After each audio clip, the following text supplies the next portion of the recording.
Okay, good evening, everyone. We'll now call the meeting to order. Thank you, everyone who was present, for being here. We really appreciate it. We'll have Rachel complete the roll call, please. Alvarez, Rongan, Brown, Here. Cooper, Finley, Here. Garcia Sierra is excused, Hunt. Jorgensen. Here. Ketchum. Here. Figueroa. Petkoshek. Here. Saiz. Here. Zhang is excused. And Udisi. Here. Okay, thank you very much, Rachel. Next, we will have approval of the minutes. I assume everyone has had the opportunity to review the minutes. Is there any further discussion needed on the minutes? If not, can everyone signify that approved by saying aye? Aye. Okay, minutes, those opposed? All right, minutes will be approved. We'll move on into public comment. No general public comment. No general ones? No general, okay. Are there any disclosures or reclusals?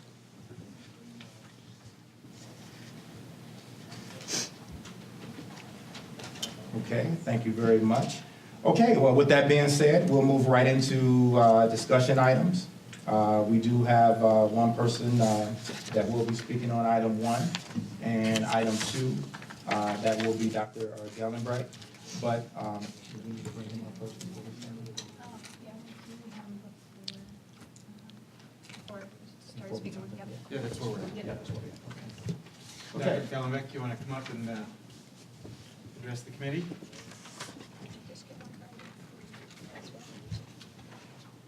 Somebody else. Hello. Hey, Dr.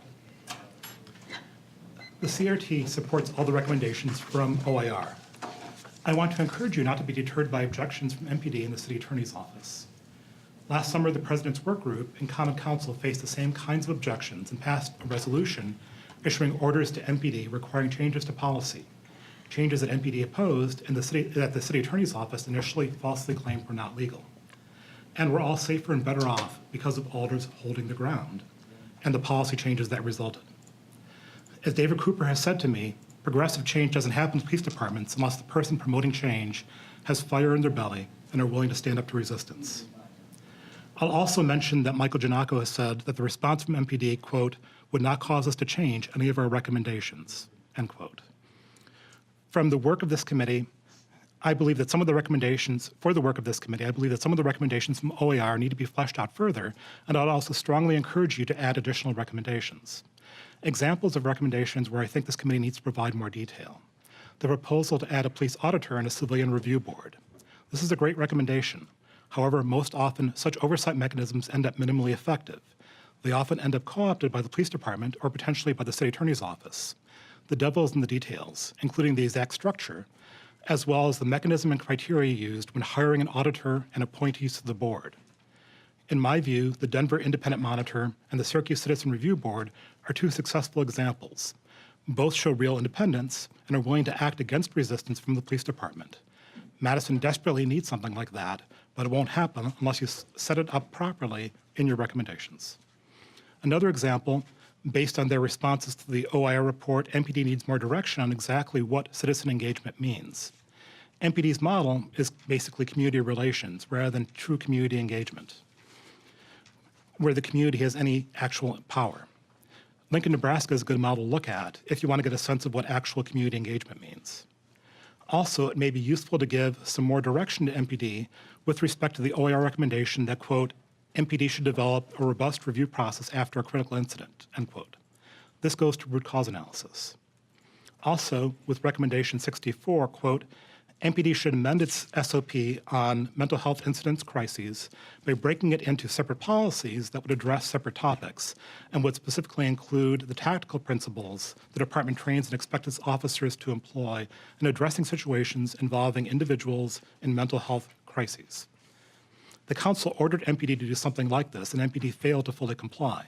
The council was right, and OIR is right in what's being asked for. I think this needs to be fleshed out further to provide MPD more detailed directive with no wiggle room to weasel out.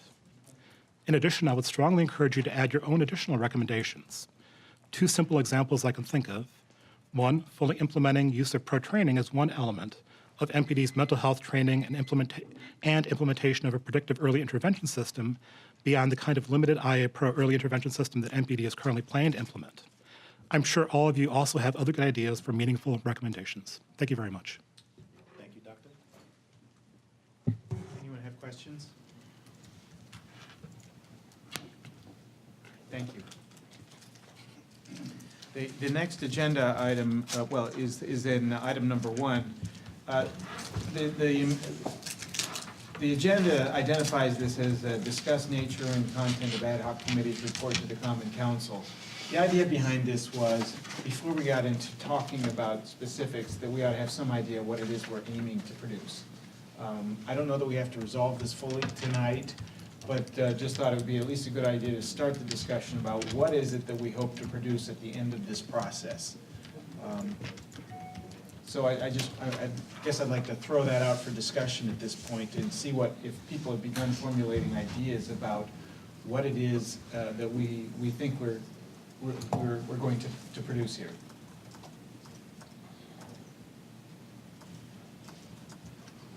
Yes, Matthew. Sure. So I was actually thinking a little bit about this today. So bear with me as I might be talking through some not totally formulated thoughts. Well, that's where the whole community is.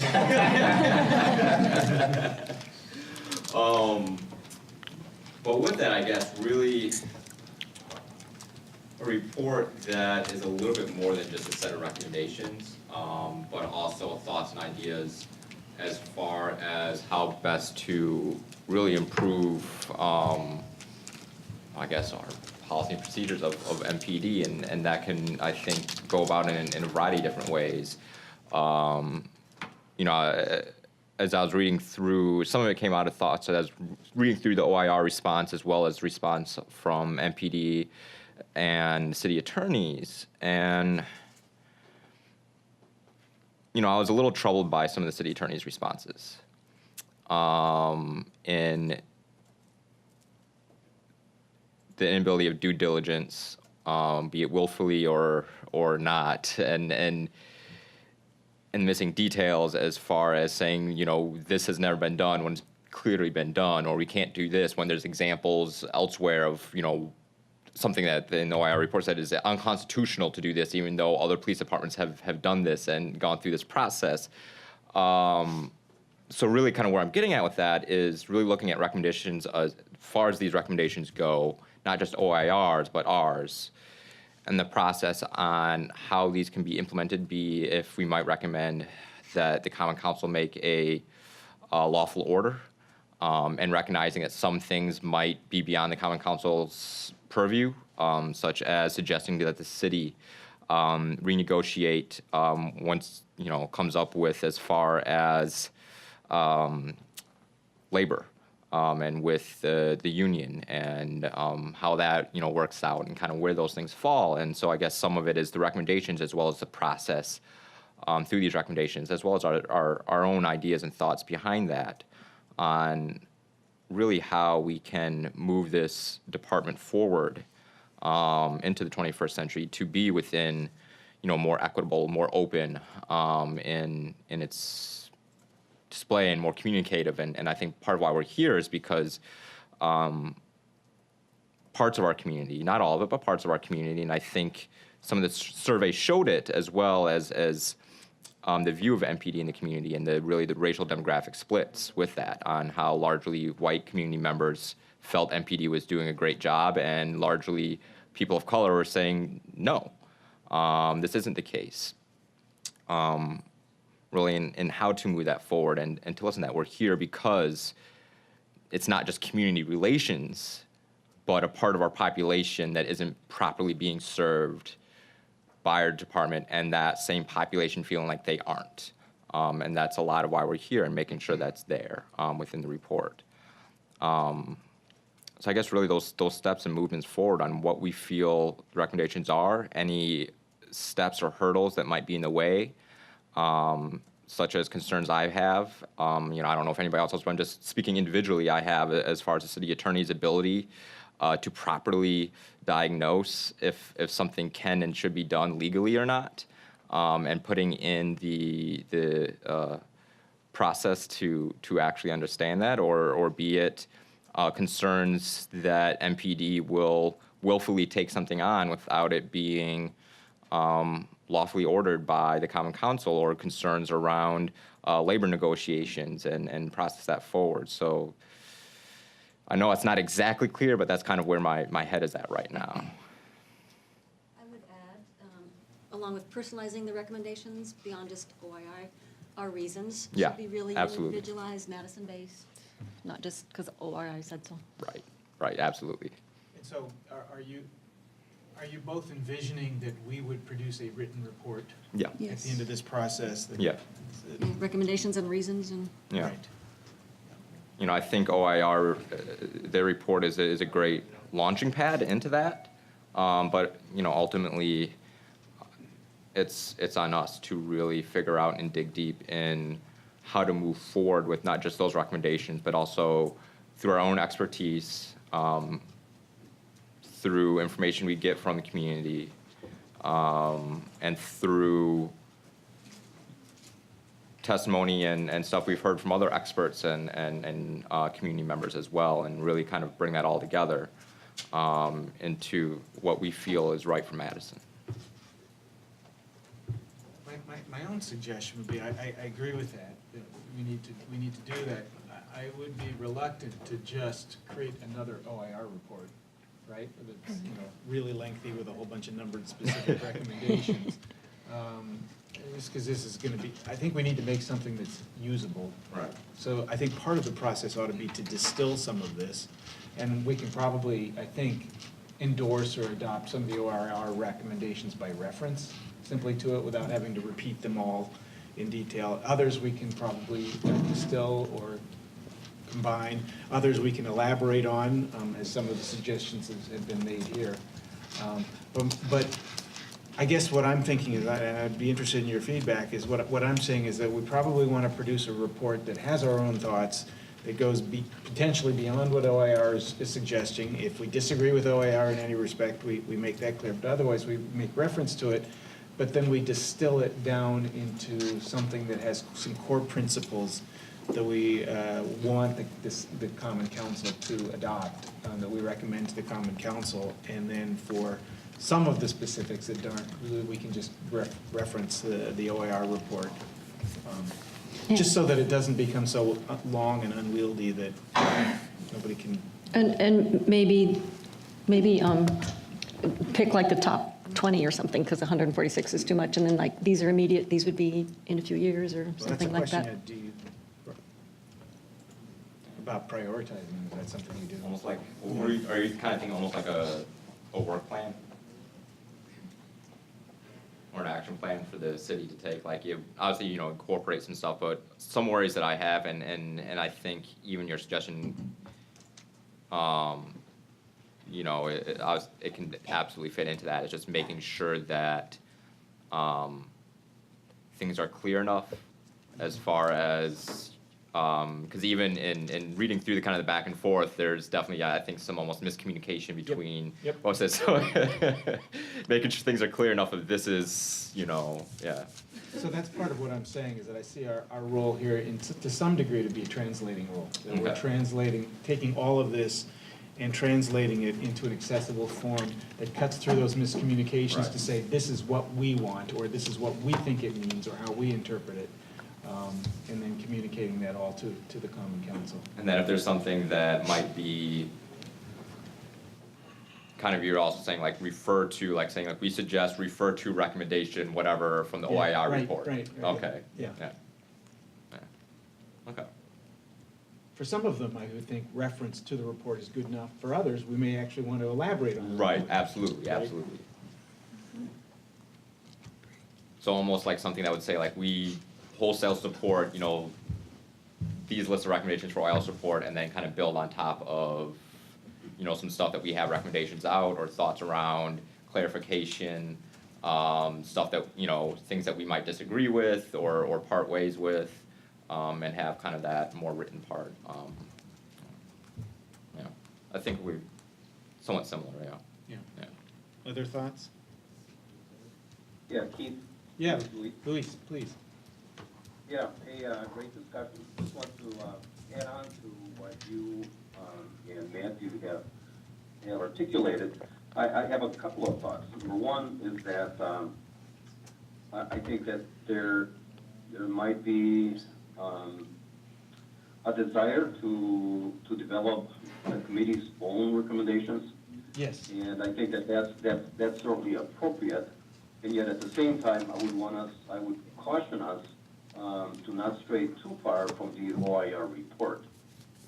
Keeping in mind that the OIR report, their recommendations are based on extensive research that they did, extensive research on the current state of affairs within the Madison Police Department, and on best practices around the country, and utilizing their own expertise on these topics.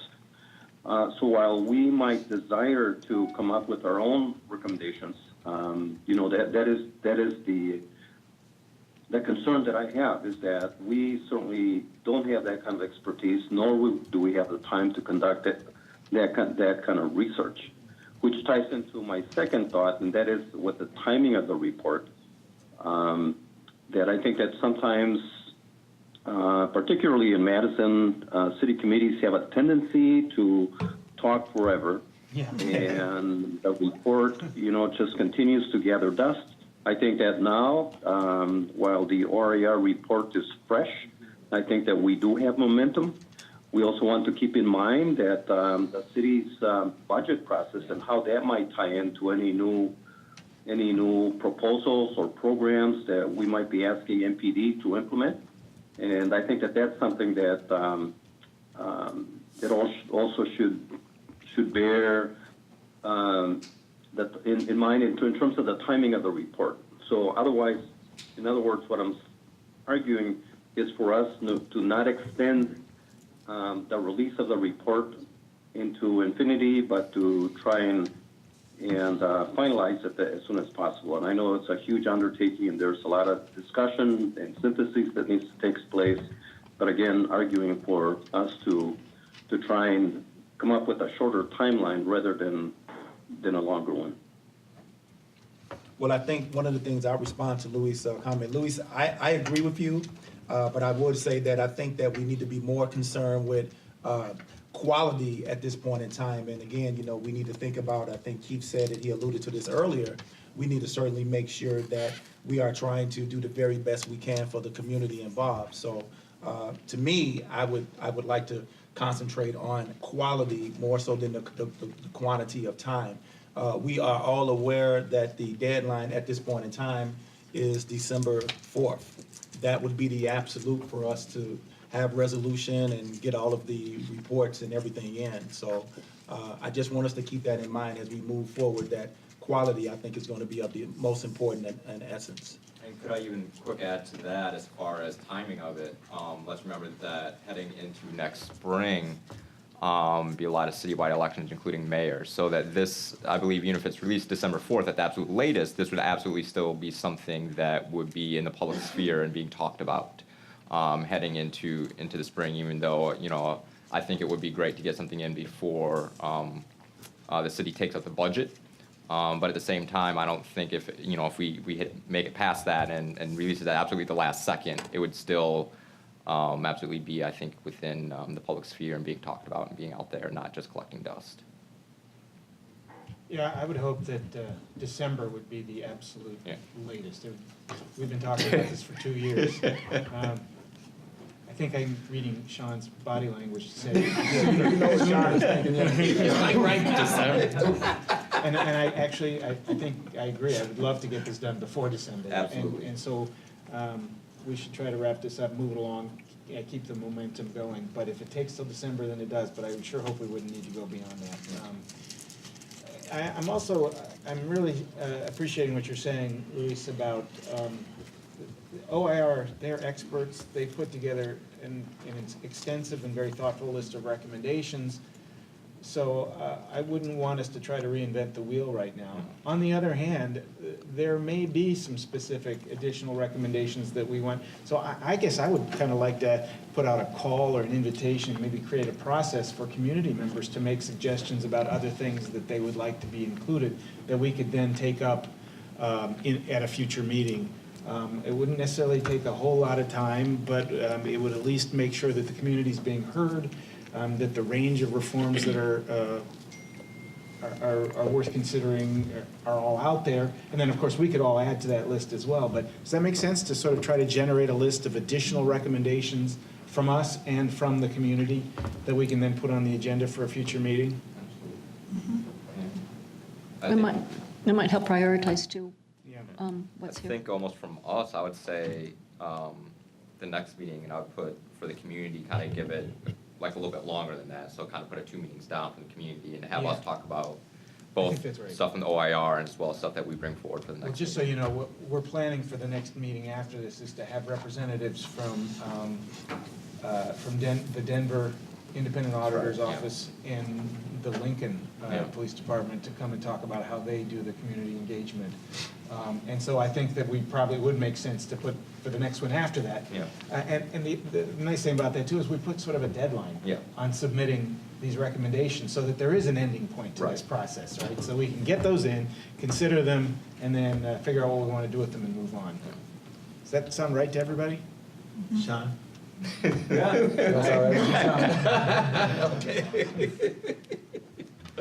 I just want to like quick comment and thought process in about the OIR report is just kind of remember that this was within the current framework of the MPD.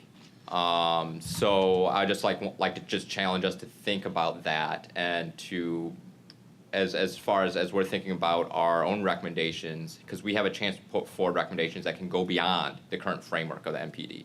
And to push things and really push the envelope. And you know, it's Madison, and I know we love good press and to say we're leading the edge on things. So I think that's really an opportunity for us to push the envelope as far as recommendations go and to think beyond what really the current structure and setting and everything of MPD is, and to think creatively. So I don't quite know how to do this, but part of what I said was to put out a call to the community to get their recommendations, the additional recommendations into us.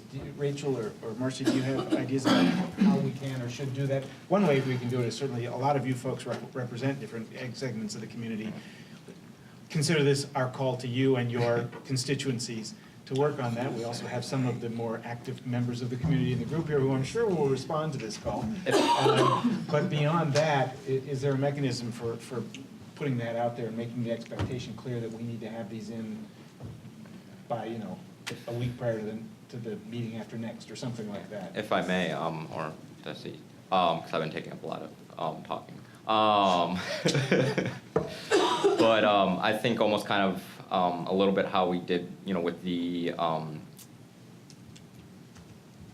I guess MPD, like community evaluation survey of MPD, is have a survey with some questions that obviously can be a little bit more open-ended as far as recommendations go, that we can push along our network so we can reach out to community organizations to distribute. You know, I'm thinking specifically, let's say, like, you know, the Urban League can distribute amongst, you know, folks they know, and really like kind of push it out there and have it beyond, you know, just like throwing it up on, you know, Madison's website, but, you know, having this survey that we can have, and maybe even, you know, as we reach out to community partners, having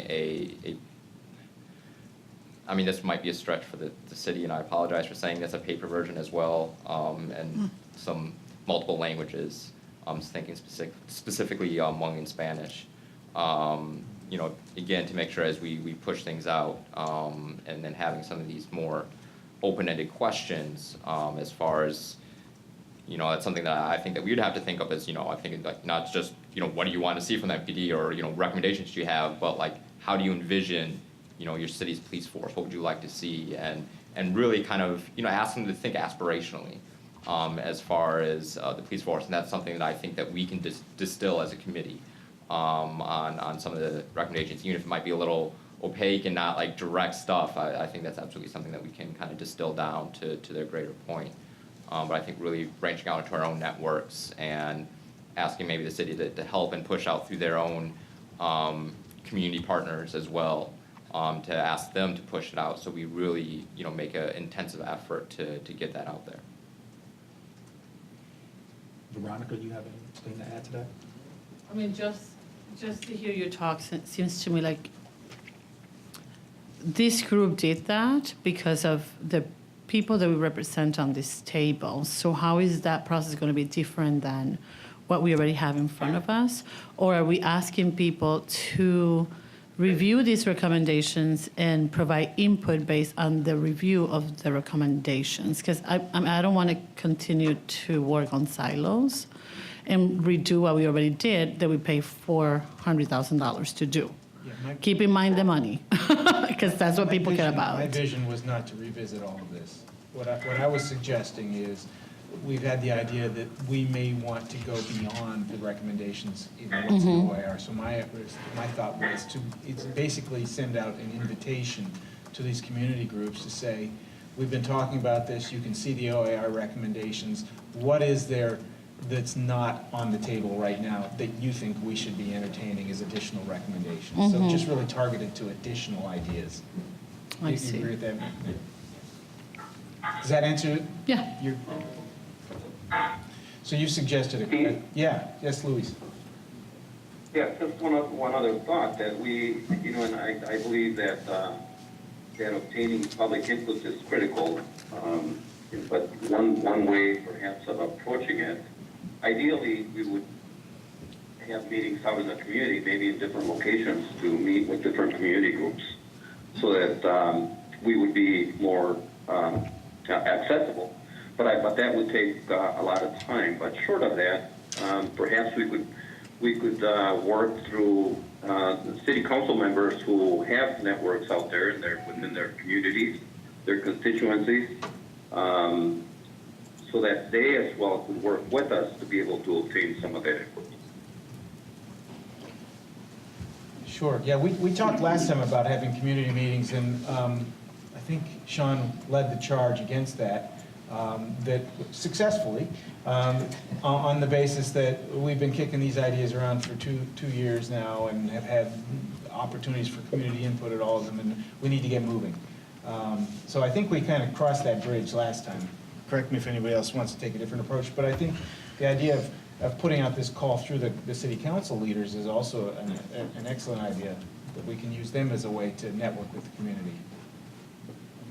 So you were suggesting, Matthew, a questionnaire.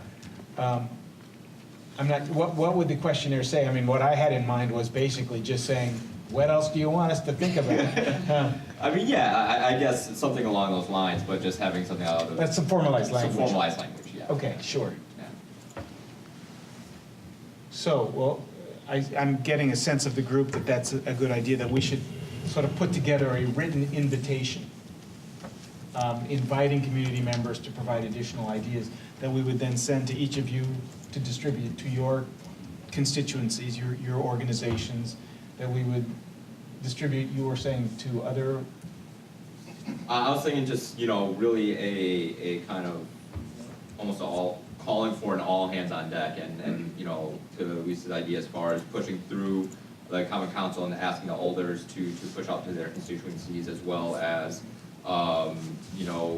asking if the city may, we can all do our own informal ask, but to also, I guess, make an official call to community partners that they often align with, to ask them to push us out as well.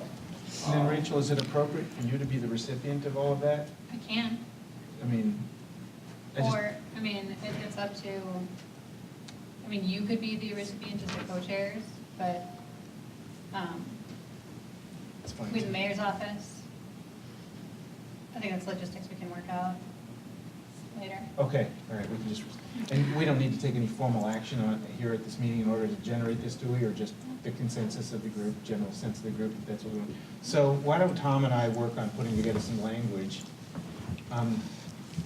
We'd want everybody's approval. I guess that would require another meeting. Is that right, to get approval of it? Or Keith? say yes? Keith, Over here. My concern is that if we do this electronically, like we did in the past, that people without resources to access that electronic method of giving input may not be heard. And I think that was something that happened in the past because we have people that are electronically savvy answer the questions, and people that didn't, I don't think, knew about the survey at all. So I'm concerned about reaching those people and how we do that. And so, do you have Do I have a do you have thought? a suggestion about how to reach them? Paper or meetings? What do you think, Jackie? Do you know how many surveys and how many people that came over in the community, especially like the communities where, you know, I'm present a lot, like Allied Drive, Meadowwood, Badger Road, like, you know how many different agencies, different organizations and call themselves coming in and having focus groups and getting surveys and input from the community. Like just even thinking about another survey and another ask of people's input that really, when they feel like they give this and nothing changes, like people tired of surveys and they tired of giving their input. I'm tired of just giving input all the time and not seeing the kind of change that, you know, is representative of the surveys or the input or the information that's received. Like, it's just becoming cumbersome to just keep doing this. And yet, I really don't want to say, well, don't take a survey to the community because, like, I don't know, it's just like a catch-22. I don't have no answer. I just don't. Sean.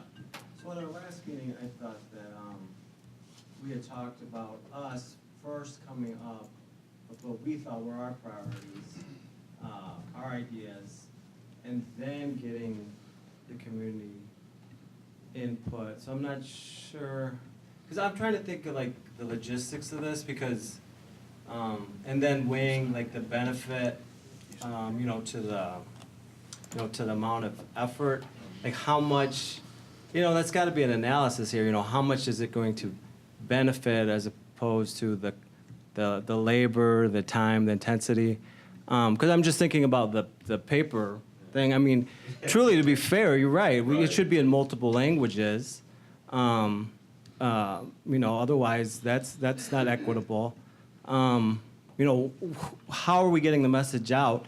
So networking is great amongst us, but there are other ways, if we're serious about reaching a large group, that we could leverage. I mean, there's newspapers, there's publications, there's radio shows. I mean, how much effort do we want to put in to make sure that we're getting to everybody? You know, if we really, really, really value input, then it would be something that should be undertaken and put a lot of work in. If we're really saying this is something that's important, it just can't be something like, oh, we're going to have something, you know, electronic survey, and we're going to throw together a quick paper survey. Then I personally don't feel like that's going to benefit that much. If we're more serious about, we really want to see ideas from people all over the place, from different backgrounds, from different groups, then I think it has to be a real effort then to get that out. Otherwise, I just think we'd be scratching just a little bit under the surface. And again, to me, it's weighing what's the benefit versus the cost of like all the effort to do this. This goes back to Luis's comment. Yeah. Right, Luis's comment, which was, we've got this professional report by OAR. How far do we want to go in trying to recreate that? Because what we're talking about right now is simply getting other ideas about additional recommendations. And I certainly would want to have an opportunity to hear people's suggestions. The question is, how hard do we push to solicit those ideas, other than just providing an opportunity for those who are motivated enough to know about it. And so I don't know the answer to that. Do you have a preference one way or the other to go on that? Well, I think you guys know my. I think I've been pretty clear about my preference. So, I mean, I agree that that we shouldn't limit ourselves simply to ORI's recommendations. That we should be thinking as Matthew said, above and beyond that, what ideas we have.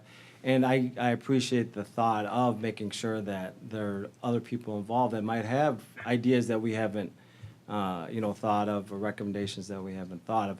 I guess my again, it just goes back to time, effort. Are we really reaching everybody? How equitable is the outreach to everybody? Because we do have to think about that. Are we hitting all the groups that we like to, or is it really just going to be, again, and you kind of touched on it, who's motivated? Are we going to hear the same voices that we've already heard? We've already heard, but not Yeah. on their specific recommendation. Not on that specific Yeah. recommendation. Right.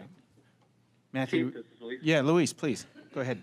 Yeah, just following up on what Jackie, on Jackie's comments, in terms of, people feeling tired, they offering input and not feeling that we get any place. I think that the biggest mistake that we could make, or I think fault to the community, where we let the community down, is if we seek input and yet we don't act on those recommendations. I think that people would be very disappointed if they came to us with the expectation that they're willing to listen, they're going to hear me out. This is what we recommend, and we don't act on any of those things. So I'm also concerned about not intentionally making false promises, but yet creating the perception, if we fail to act on any of those recommendations, that we were simply paying lip service, but not truly listening or following up on those. So there's a downside to the public input. I agree with Sean that we prioritize our recommendations and we roll them out to the community, and then see what the reaction is. But I think we go back to the composition of our committee, which is representative of our Madison community, and I think that we have brought a lot of good things to the table. We have had public input. So I'm torn, because I do believe that public input and listening sessions are part of the process, but I'm also concerned about overselling this and not acting out on any of those recommendations. I'm going to comment on that, everyone, by saying this. I agree with everything that I've heard to this point. It sounds like we do have a balance in terms of perspectives and possibilities. So one of the things I think that we could possibly do is we could limit the number of, I think, occurrences that would take place so that we could get this feedback and this insight and this perspectives from all of the people in the community. I think that would help us out. Again, I'm hearing time, and again, I'm hearing not reinventing the wheel. So when you hear these types of concepts, I think it is real clear that then maybe we ought to say, yes, hearing from the community is important, but let's limit it to, 2 different site meetings. I don't know, and I think that's the question of what I'm hearing now. I think everybody's point is real clear, but we need to make a decision and be very decisive on this, that when we do this, it needs to be meaningful, and how many of these meetings do we need to have or occur? Well, what I thought I heard people saying is maybe not having any site meetings, but in part because of what Jackie's saying, that we're poking and prodding these communities so much, and what Luis is saying is we're creating false hope, false expectations, which is the worst thing we can do, that instead of going out, that instead we create an opening, an opportunity, and we let people use word of mouth to get it out there or whatever, we can talk to our common council members, but that we just recognize that we're not going to reach the entire community, and that there's a downside to trying to reach the entire community, both in terms of lost time, resources, and in terms of too many damn questionnaires and too much false hope, that we just do the compromise and we create an opportunity, get the word out informally as we can, take what we get and move forward. I would say prioritize on our work first, and then use the rest of these meetings to have at least 2 or 3 or 4 meetings where we're inviting the community to come here and give their testimony or their suggestions, rather than having to go through the survey, because I'm against surveys as well, because it doesn't do any good but kill trees and do nothing, sit on a shelf, right? So I'm against that. So I'd rather use the time that we have together to work on our recommendations, roll it out, and then open it up for the community to come here or whatever location we're going to meet next time and dedicate X number of hours to hearing to the community what they have to say and be very meaningful and intentional about reaching out to the community to make sure that they come to those meetings. That's what I would say. I think I agree totally with Vero, and I think the important part of that is the intentional. Because I appreciate you saying, well, let's just do it informal, but there's something about that I don't like, and I like more that it's very intentional when we're trying to make sure people show up to give their feedback, and that requires a plan and some planning and different formats and different ways of getting the word out beyond just the group here talking to people we know or the city council. That, to me, that is something that if we're really interested in getting input from the widest range of people, we have to really like put a plan together about how we're going to get the word out so that these things are well attended and we get a wide range, and that requires planning. That requires a lot of planning. I mean, and as far as language goes, I don't know how the city handles that, but having interpreters here available during those meetings. We can have interpreters, we contract with. But prioritizing our work and then going from there, I just think that's the best plan, I think. Others, reactions, thoughts? I was just, I like that plan, I would agree with that. One question I would have is the OIR report in any language other than English? No, I don't believe so. So right away with it Right. not being any other Exactly. English, we've kind of Yep. included the idea that a lot of people can have input, so. That would be a Just big and expensive It would, task, it right? would. No, I'm not, I know, I'm just saying, we can be intentional and have a plan and we can have interpreters here, but how meaningful that is if people haven't been able to actually read the report, I don't know. I think we should have interpreters here, I'm just wondering. I mean, I'm just talking about interpreters for the purposes of those of us who don't speak other languages. You know, I can speak English and Spanish, so I don't have a problem with that. Right. But, you know, there's going to be other people that we want to hear from. They might not speak the languages that I speak, that I would like to hear about. Right, no, I totally agree. My question is, it'll be, I think, more challenging for people to have input on the OIR report if the OIR report is not Isn't- in their yeah. language. If they don't know what it says. So, right. So, and I know, I mean, as we're in the process of getting some of our materials at work translated, I know it's valuable and that kind of value costs. So I'm just saying that as a. No, I issue. agree with that, but again, I think what we're saying is, or what I'm saying is that we would have our priorities out there, so that maybe that would be easier to get out to people instead of asking people to read I mean, Right. that's a slog. I mean, it was a slog for me. I'm not expecting most average people here, to be reading it, translating it. I mean.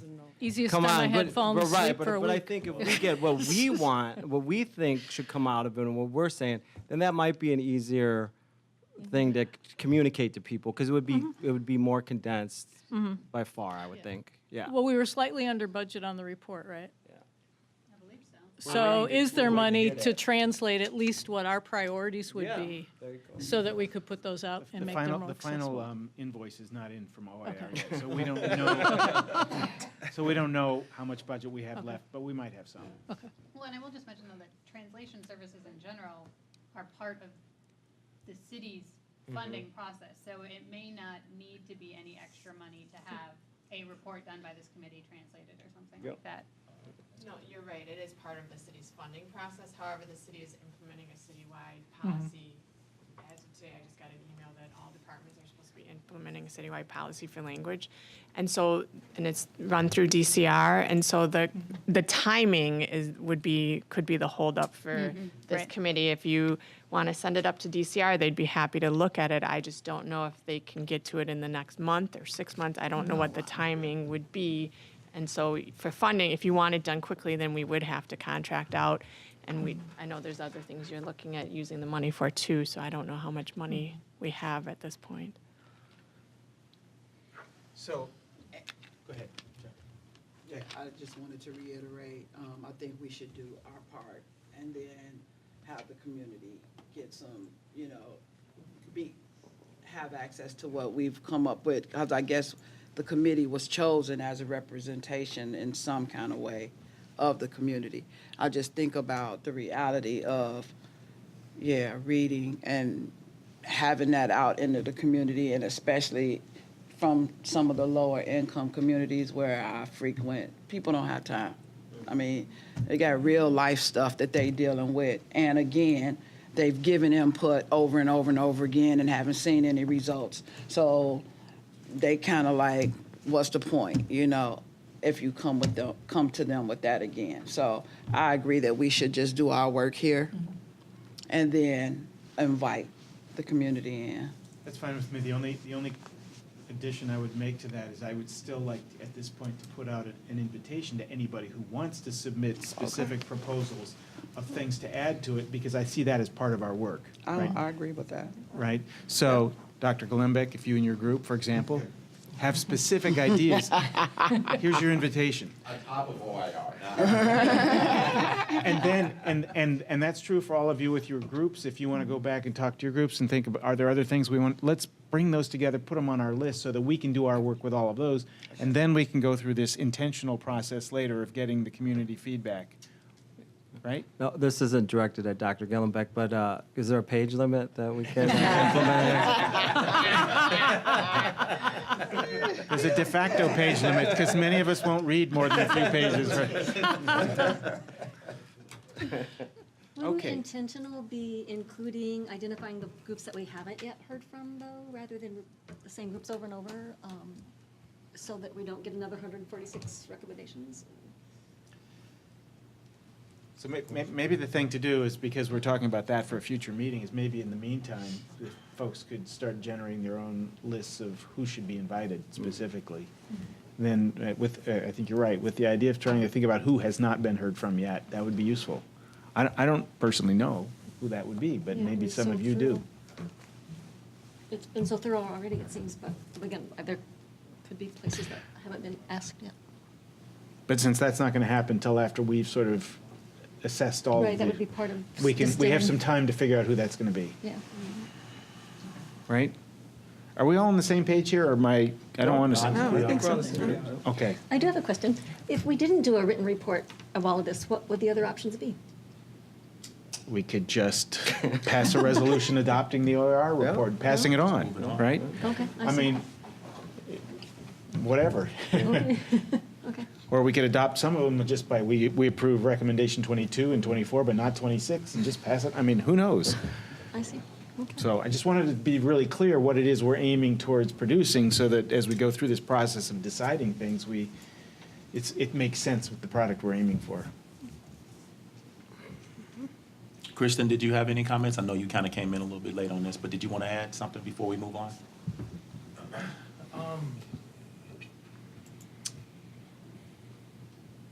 I guess I do agree with Jackie's point, is this on? Sorry. Is that we don't necessarily want to get held down by necessarily having to hear again from folks that we've already heard from. And as Jackie alluded to, we may not even hear anything different. And it may even cause more frustration for folks to sort of share things that are very personal to them to our community again, which we've already heard in the past. So I'm in agreement with whatever is a very streamlined and efficient process for us to getting to our own recommendations, and then, as some people have suggested, maybe giving that out for the community to give feedback on, and then we can refine it from there. That's my only suggestion, is that I hope that we can get the ball rolling sooner than later. So, thanks for asking them. Okay, anything further on this agenda item before we move on? All right, I think we have we have a comment? Dr. Golombek? Before, you want to come up and address this on item 2?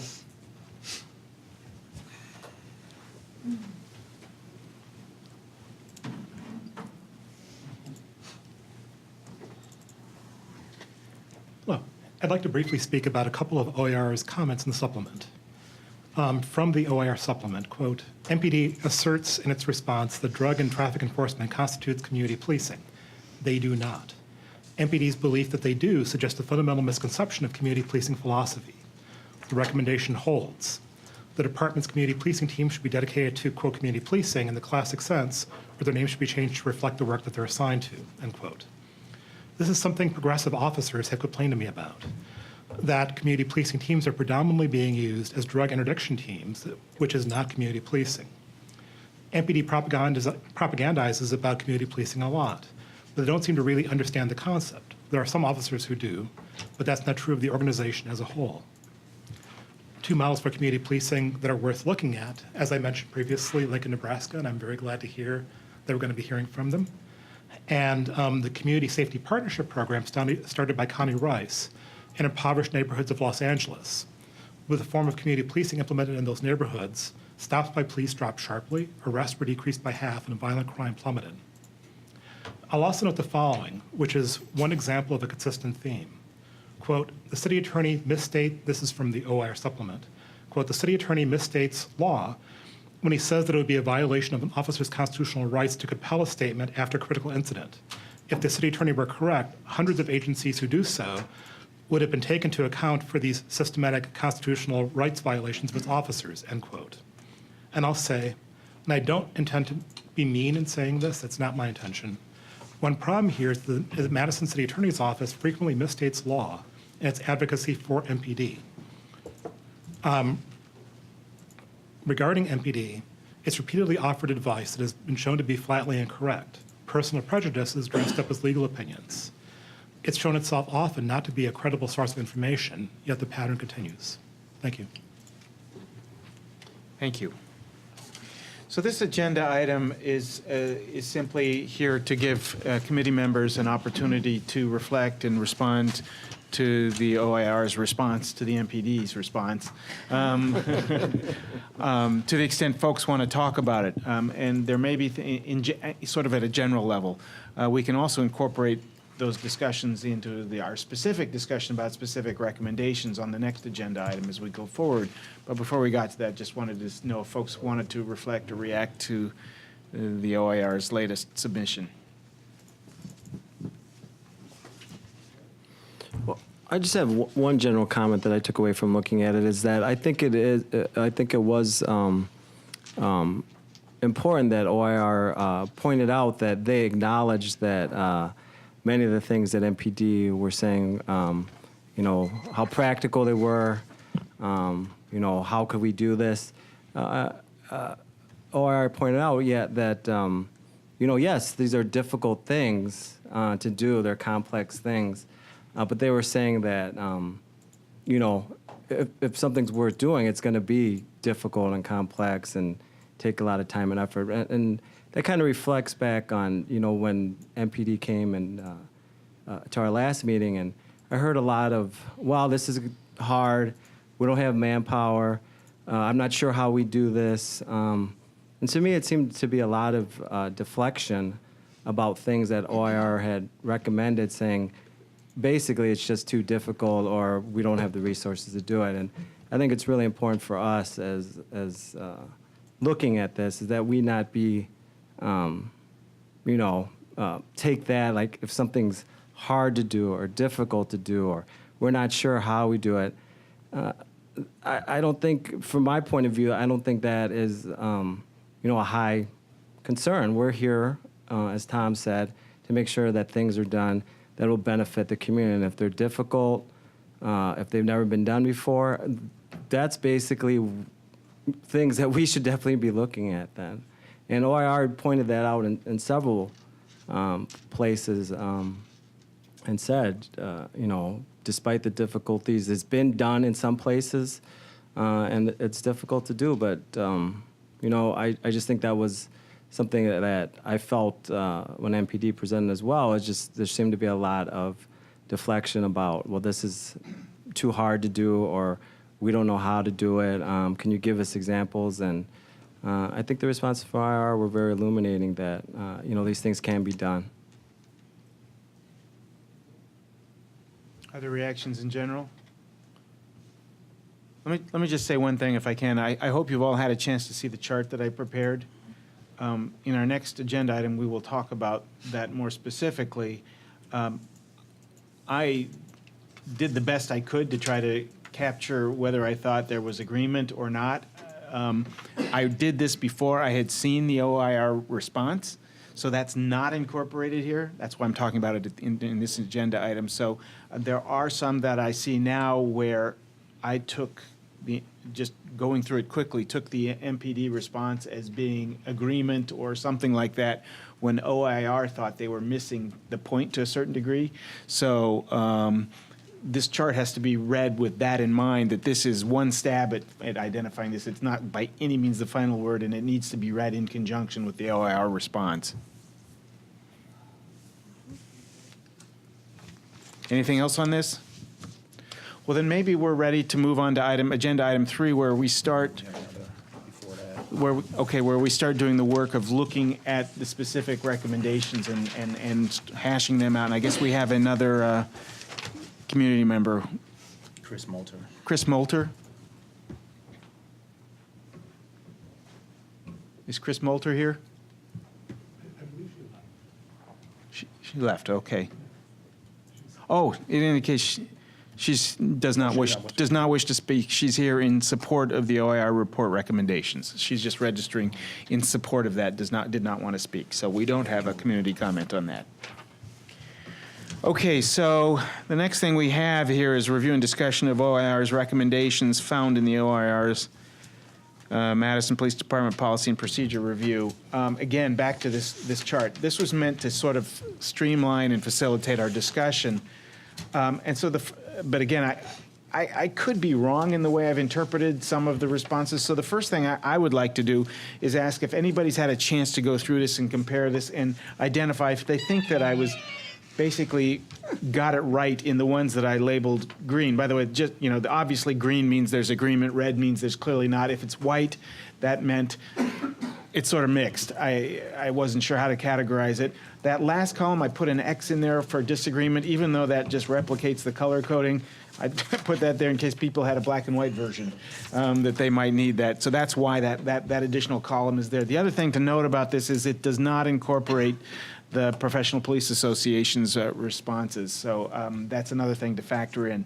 But my hope was that if we agree that at least the ones that are green, identified as green here, that is MPD agrees with it, that maybe we could deal with those in sort of a summary fashion by saying if OIR recommends it and MPD agrees that unless we have some independent reason for disagreeing, maybe we can just sort of endorse those without a whole lot of additional conversation, so we can get into discussion about the things that are really in contention. So what do folks think about that approach, and what do you think about the way I've categorized these? I mean, have I gotten this approximately correct? And I took, when I say MPD agrees, I took MPD at its word, right? When MPD says we fully endorse this concept, that's the position I attributed to them.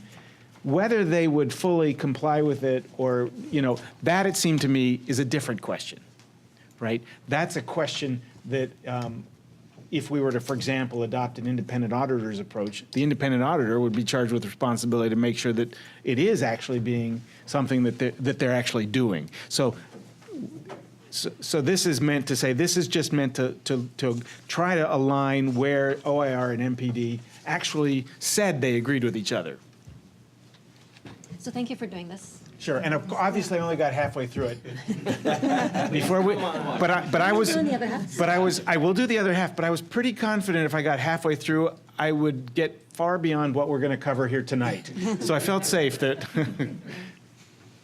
So I'm going to jump in on that before the rest of the committee members chime in on that. And I'm just going to say, just keep in mind, we've been talking about time, being of the utmost importance. So if we were to adopt all of the recommendations that are in agreement, then that certainly will save us some time to spend quality time on looking at those that need further discussion.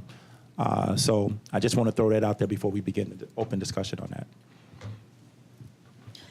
I'm thinking back to something that I said, if I remember correctly, that the recommendation to hire a person Independent auditor. Independent Yeah, auditor. might influence the other recommendations, whether we agreed with that or not, then other recommendations might be influenced by that. So do we all agree on that, or am I remembering incorrectly, not understanding something? I thought it was I'm very intrigued by the idea, and I'm also happy to see that OAR recommends it and the Madison Police Department does not oppose it, right? So that paves the way on that. So I'm sort of operating under my own assumption that would likely be one of the things we recommend, but that's just my assumption, and that could be wrong. But that before getting into any sort of formal decision on that's sort of part of that is what is that going to look like if it does happen, and that's all sort of dependent in part on what we hear from the Denver independent auditor. We're not done doing our research on that. So that's why that's not on the agenda, or at least, not first. Not first. But Okay. if we want to take it up first, hey, it's the committee's, the committee gets to decide, so. I was just curious. Yeah, so that's the rationale anyway to approach it.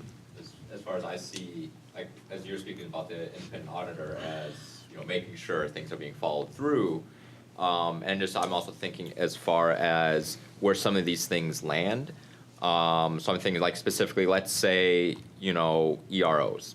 Hypothetically, let's say we recommend, no EROs in schools as part of that, because it falls on MPD, but at the same time, like that's really up to the school district in some ways. At the same time, you can put forward the recommendation that the city not renew the contract. Some things might fall under something that the Common Council could do as a lawful order outside of even the stuff that the independent auditor would do. So it's just like this is, let's say, something around like use of force. Like this is what we are lawfully ordered to do within use of force. So I think as far as like the details on where things fall under is I think something that we can do as we finalize recommendations and really kind of hammer out those details. So like, I think, we could talk about the auditor at the same time. As far as how that like looks and all that stuff, I think we're kind of getting ahead of ourselves. So, as a preliminary matter, then I hear Tom saying that in the interest of moving forward in an expeditious manner, he's suggesting that on the ones that are all green lighted here, that maybe we just sort of approve them in blank as a cluster, as a group. And so I guess what I would say, is that what folks want to do? And if so, I would entertain a motion to that effect. What would that mean? Like, I'm just kind of, again, 'cause as far as... Well, that's why we had that initial discussion, right, about what's our report going to look like? Right. Well, I'm just kind of like thinking as far as moving forward on any recommendations, like, so let's say that they might both agree on that we disagree with or might want to move beyond. Are you just kind of thinking it's like as far as setting like the baseline of where then we move from? Or like are these like set in stone as the recommendations that we're going to be coming forward? Well, we can always revisit any decision we make. If we have to. Right. So, I think we can tweak anything we want later. This would just simply be to say that when we write our initial report, we will either explicitly or by reference say that we endorse the OIR recommendations 1, 3, 4, 5, whatever they are. Okay. Right? Does that work for you, Matt? Yeah. Okay. So second. Was there a motion? Oh. To support the agreement. You're too close to Sean. Ahead of yourself. Too close to Sean. I'm in a rush. Yeah. So who's moved? Linda, you moved? And Matthew, you seconded? Yes. Any further discussion? So the motion is, you have it, Rachel? Yeah, all the green ones, right? All the green ones. We're adopting and endorsing all the green ones. Up through where this has gotten so far, which is recommendation 77. 77, okay. Okay, the rest to be determined after that. Further discussion? All right, let's call the question. All in favor, say aye. Aye. Aye. All opposed? Any abstentions? Sounds like it passes unanimously. All right. We now can start settling in on the hard work, right? Talking about those where there is either ambiguity about whether there's agreement or outright disagreement. And I don't know what to do with this other than to go through them serially, one at a time and talk about them. If somebody has a better idea about how to approach this, I'm all ears.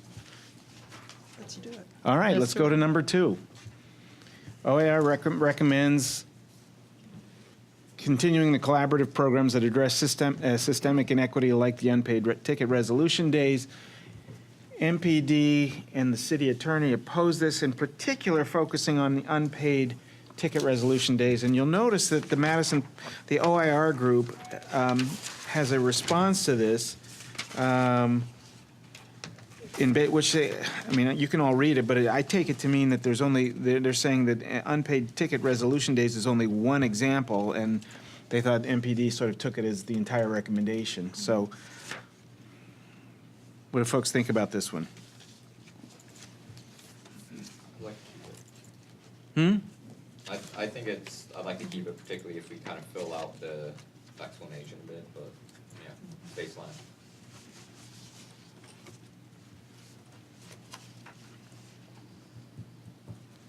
Why did they start it in the first place if they don't want to?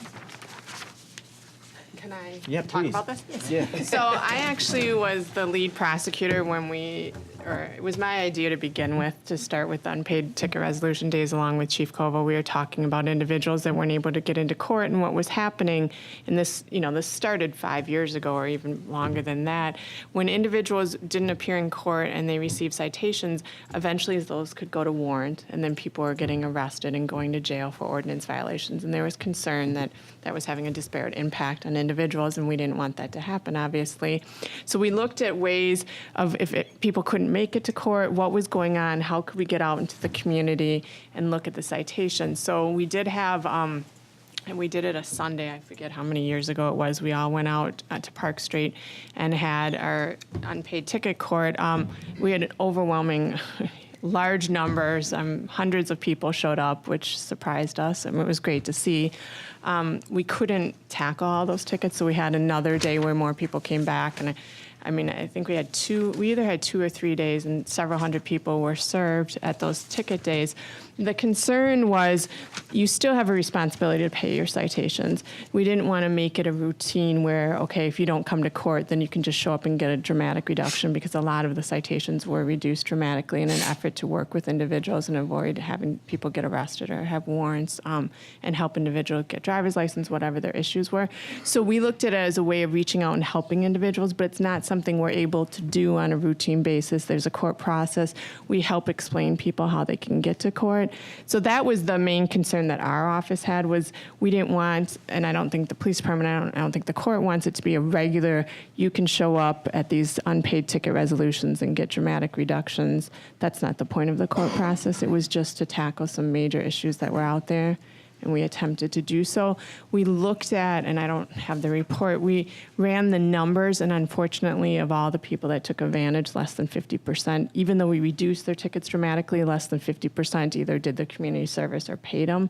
So it ended up not working the way we had been hoping it would. I'm curious about that, because I'm curious as to why a success rate of a little less than 50% would be deemed a failure. For those 40-some%, it's a tremendous success, right? And it seems to me that to expect complete success would be unrealistic, right? Well, and I don't remember if it was 30%. I don't Whatever remember it was. whatever Yeah. the number was, because the reductions were so dramatic, and individuals, it was like they'd gotten a break, they got a break, and we were going way down to give reductions, to get compliance, and to get individuals to get their license, and to help individuals out, and yet so many did not take advantage of it. And the fact that this was out of, you have court for a reason, you have to appear in your court. So the thinking. What do you mean by that? You have court? Well, you fees have and- court. For individuals, they should come to court is the requirement, is you either come to court or you appear via phone trial, your phone pretrial. You don't just not pay your ticket and then wait and hope that at some point you can appear at an unpaid ticket resolution day. Marcy, I have a question. So, are you saying that these folks showed up to this event on Park Street, the forfeitures were lowered, and then they made an agreement that they were going to pay that lowered amount? Yes. And only, it says you're like only 39% paid that amount, and the other 61%. They were given the opportunity to pay the amount to do community service. And so whatever the percentage is, only 39% or whatever the percentage complied after they had agreed to this dramatic reduction, still 39% then were in compliance. And then we still had the 61% that then back we're looking at, okay, do we have to go to warrants again on these individuals or suspend licenses? I just want to put some input, like, I do a lot of financial education in the community, and like, to be honest, like most American consumers can't afford like their day-to-day living in general, let alone like all these additional forfeitures that they may run across through their lives. So I don't think that's a good reason that was given for an event like this to continue I don't think that's a good reason for us not to offer something like this on an ongoing basis. I understand like the idea of not wanting to give people a way to circumvent things, but at the same time, I think programming like this is like kind of essential. That's just my opinion. I think it's presumptuous to assume that people are purposely not paying their tickets to then someday potentially, all of a sudden, have the fees lowered and putting themselves at risk through that process. Most people don't pay their tickets because they can't pay their tickets for a lot of reasons. There might be, again, this is, comes to punishing maybe a select few that might have that in mind, or punishing those that can't over a select few that might have that in mind. And then doubly, punishing folks that do, and have, and not giving the chance of people that do cooperate with the, reduced fees and fines and show up and go through the whole process because others aren't. Ultimately that's still on the others that don't. But I agree that it's not a good reason to not continue something like this. And then even then with the recommendation itself, and OIR's clarification is one of the things that they said continued with, like as an example. So, again, within this recommendation, continuing the collaborative process that addresses systemic inequity like this program, I think it's important.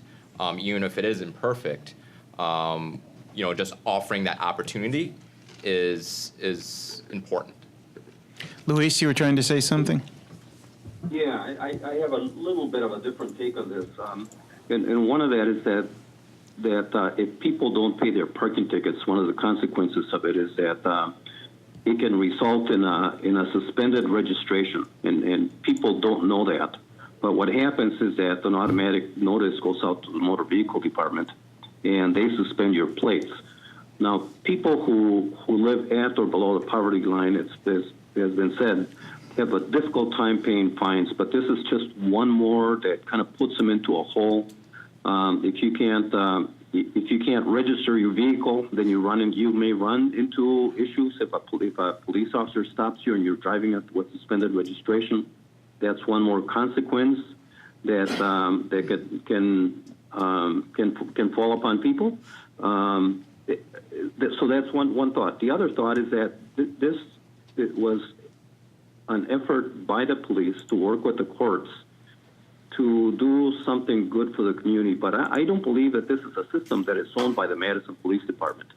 This is a system that is owned by the municipal court, by the mayor's office, the city treasurer, and the city attorney. I don't believe that we can impose on the police department a requirement that they do this, because they simply, that is not part of their system. That's outside of the police department. It counts on the municipal court. And Marcy, correct me if I'm wrong, but I just don't believe that this is a system that Chief Koval has total control over. No, you're correct. I mean, if the committee could come up with some recommendations, such as, as you all are speaking, I'm thinking, okay, maybe we can do courts out in the community. We do offer community service for anyone and everyone, so no one has to pay their citations if they're not able to. The judge just requires that they do community service, and he's very reasonable in the amount of time. And anyone that shows up in court at any time, if they have reasons, we do offer reductions always. So maybe the committee wants to think about, okay, what other, besides this unpaid ticket resolution, you could make recommendations to the city itself. I mean, I don't think you're bound to just the police department. You could always make recommendations that we recommend community courts or whatever you think would work and help the community. I have to say, I have used that system with many survivors of domestic violence who have had a $160 ticket for driving without a license, plus a $10 ticket for without insurance. And I go with them to court. It's not part of our services, but I know about these services because I worked at Centro Hispano and worked with a number of people that took advantage of going to court with an advocate to go in front of Judge Koval to get community services. And there's value on that because not only as an organization, we are able to help people not having to pay that fine, but through the community service process, you're learning something new. And we put a lot of effort in helping people understand the law, in helping people understand different resources. Now in our end, it's more like prevention of family violence, because once you get there, you bring other people with you that we can work with. So survivors and even family members who have tickets that can't afford to pay those tickets, we go to court with them and do that process. And either you do community service at Unidos or you do community service at Centro, and there's always an educational component to that. But I do agree with Judici that this is not Madison Police Department task to do. I think that we should look at it at a different angle. There's organizations providing that service already, like I said, Centro Hispano has the adults route program, which they also go to court and spend a lot of time in court with these individuals who can't afford those tickets, that have outrageous amount of fines. But there is an advocate attached to that. So there's also accountability that if I'm going to go with you to court to make sure that this ticket doesn't get paid, you will be held accountable for those community service hours, and I'm going to be, on your back, making sure that you are here during those community service hours because I put my face forward for you. So there's got to be some sort of accountability system, but I don't think the Madison Police Department's job is to do that. Let's use our community organizations plus the system that is already in place to support each other in these efforts. So let me jump out there real quick by saying this, Marcy, I would like to have you address this. So are all of the community members aware of this opportunity to be able to do that? Are they accessible, and is it accessible for them? I guess I don't know what you mean by the community members are aware. I mean, I know Judge Are they aware Koval. of the information that they can use that and not pay? Are they aware of that information? I don't know if people are aware or what are aware. I mean, Judge Koval is very amenable. Like, he has now established a homeless court. He has youth courts where he goes out into the high schools. He's very amenable to working with the community, and anyone that, if anyone has any suggestions, you can definitely reach out directly to Judge Koval.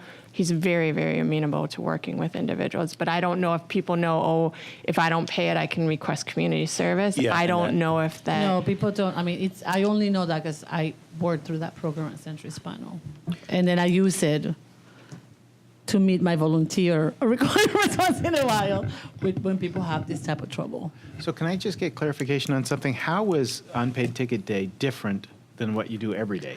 It was different because it was a Sunday. We spent, 6 to 8 hours on 2 Sundays where we went out into the community, so individuals didn't have to come down to the Madison Municipal Court. That was the main difference, was we went out into the community on Sunday. I don't know if Captain Wheeler knows how many police officers were involved, but there was dozens of officers that had to come and they helped us get the citations, pull up the citations, organize it, because as I indicated, there was hundreds of people, so trying to organize it on a Sunday was just logistically, but otherwise people are treated the same if they appear for their citations. So the objection isn't so much that people have to come to court, or and that has some sort of independent value, or the objection isn't so much that people shouldn't know that if they don't pay their tickets, they can get a deal. They can always get a deal. They can always get a deal. Right. That's not the real objection. The objection is that it was some special day that was done. And it seems to me that, boy, if the MPD wants to develop real community policing, real engagement with the communities, trust with the community. There's nothing they could do that, I mean, there are other things.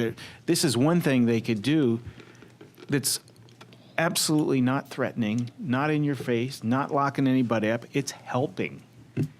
I would think they'd want to do that, even if it takes a little bit of legwork. I mean, you want to make the community think that you're there to be an assistance, help them with these community courts that you're talking about on a regular basis. Say, hey, on your community policing walk where you're talking to your people, hey, I know you may have some problems with unpaid tickets. Look, listen, on such and such a day, we're going to have community court out here, and if you just come in, we can get that reduced and get it taken care of, or get some time served and get that off your record so you can get your.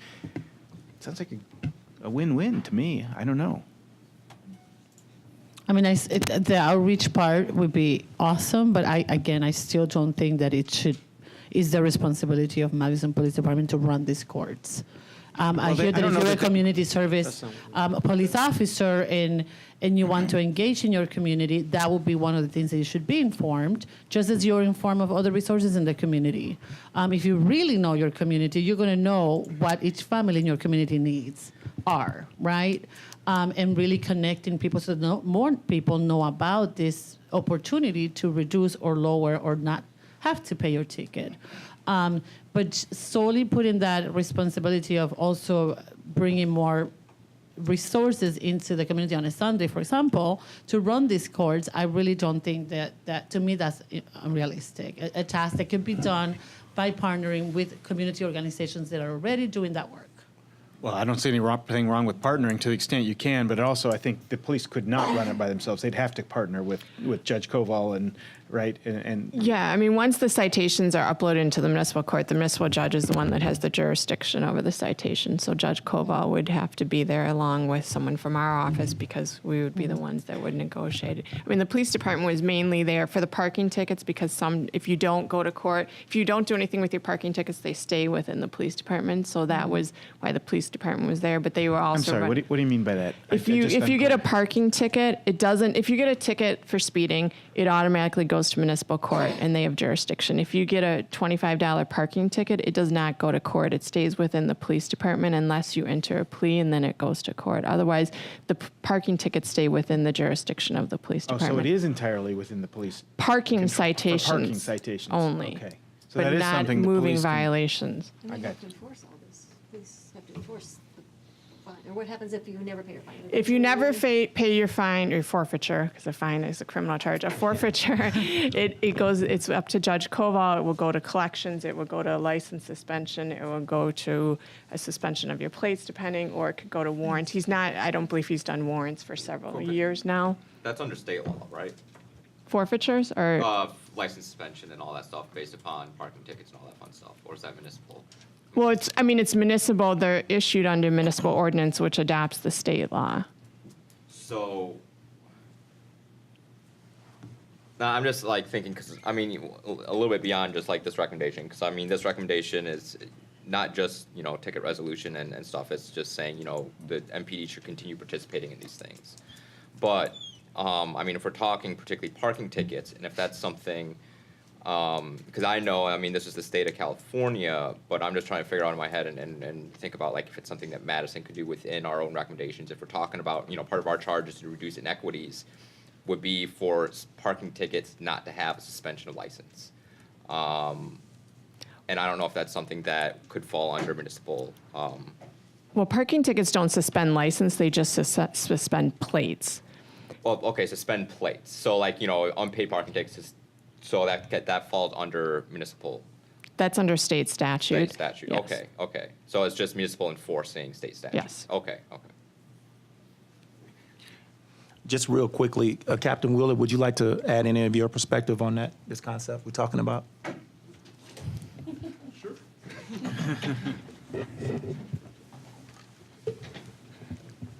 With the parking issue, it does become kind of difficult because you're just putting citations on cars. You don't know who the car belongs to or whatever. One thing that I think we do need to do is to get the information out. And under the city's language access plan, we're changing some of our documents so that, as far as paying the parking ticket, so that people understand, multiple languages, that these need to be paid. If it is not paid, then if a police officer should run the plate or you get stopped, your registration could be suspended. And that's a big issue right there. So just getting information out is one thing I think would solve a lot of issues. Okay, thank you. Well, does anybody have a proposal or motion to make on this particular one, keeping in mind, please keep in mind OIR's response, which was to say they didn't really address in their reply, they didn't really address the unpaid tickets issue specifically, but said that was just one illustration, right? So, I mean, we could reject this proposal, we could endorse it while leaving out unpaid ticket day, or we could endorse it specifically referencing some variant that the MPD should explore some variant on this to give low-income communities an opportunity to have court come to them or to have other ways to resolve these tickets and make it known to them, working with community groups or what. These are all possibilities, but. I'd like to move to adopt it with a variant, and MPD should, specifically with this one, continue the list of inequities, but under this, move to have courts go within communities in conjunction with community partnerships. Is that clear enough to you, Rachel? Yes. Keeping in mind that, the minutes will reflect the motions, so if we need to adjust what it is at the next meeting. Okay. We have a second. by Linda. Second by Linda. Any further discussion? Hearing none, shall we call the vote? All in favor, say aye. Aye. Opposed? Aye. Abstentions? And so it carries. The next one on the list that's red, is number 10. MPD should consider implementing 21st century policing recommendation to make all department policies available for public review. This is one where the MPD's response was they generally agree that the SOPs should be posted and available, and most of them are, but there are a few that are not, that they thought strategically, tactically, whatever the right word is there, that they maybe should not be. But they were going to review the few that are not yet posted to determine if they should be. Captain Wheeler, do you know if that process has been completed? No, I do not know that right now. Okay. So it seems to me we need to know, before we can move on this one, we need to know what their ultimate position is, if there are any that they still think should not be publicly posted. Does that sound right to everybody? Because only then can we decide whether we agree that there's some that should be withheld, or whether we agree with OIR's report that they should all be posted. I for one, want to know what it is and what the rationale is, right? So shall we pass on that one for now? Yes. Okay, so let's move on then to we've got some white ones, the ones that I think we need to address this. So number 11. Captain Wheeler, going back to that last one, are you the right person to ask for information about that? Whether MPD has yet resolved whether there are any SOPs that they don't want to post publicly? And I was going to ask Chief Wall. Can I ask you to ask him to get that for us? Yes, that's why I'm taking note. Okay, great. I just want to make sure we said we're going to pass on this and come back to it. Well, we'll need the information. Okay, 11, MPD should dialogue with criminal justice partners to determine whether restorative justice programs can be extended to incidents that do not attract high levels of media attention. And MPD's response is they're currently reviewing this. So to me, I think that sounds like another one we need to punt back to you, Captain Wheeler, say, can you find out what's the MPD's, Status. where you are, what's the status of recommendation 11? Agreed? What's an example of that? The West Town Mall, I think, was a good example where, She probably wouldn't have gotten it if it wasn't.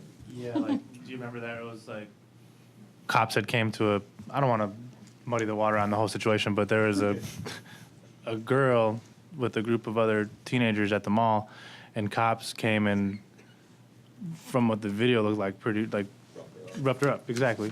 And then I think she was actually being charged criminally, or I don't know what it was. but she was arrested, and but it wasn't until social media and folks had got wind of it, and high-profile community leaders sort of came to her aid, that she was sort of rerouted in the way her journey went, which it probably. That's like ideally she should have been pushed into restore report without the need for High community leaders to be there. Yeah. My concern is that it wouldn't have happened if it wouldn't have gotten such a high tension. So. Okay, so are we all satisfied with deferring on 11 until we get an update on the MPD status on this one? Yeah, okay. Yes. The next one is 13 then. MPD should conduct town halls and listening sessions after all critical incidents. In the first few days after an incident, MPD should be empathetic, listen to concerns, and explain the process. At the conclusion of the investigation, MPD should provide a public debriefing. This one's white because the MPD said that it supports this in concept but has reservations. So it was kind of straddling the fence here. And MPD expressed these concerns that holding these sessions too early could be frustrating to the community and whatnot. OIR has provided a fairly specific reply to that in its response as well. So that one's open for us to discuss.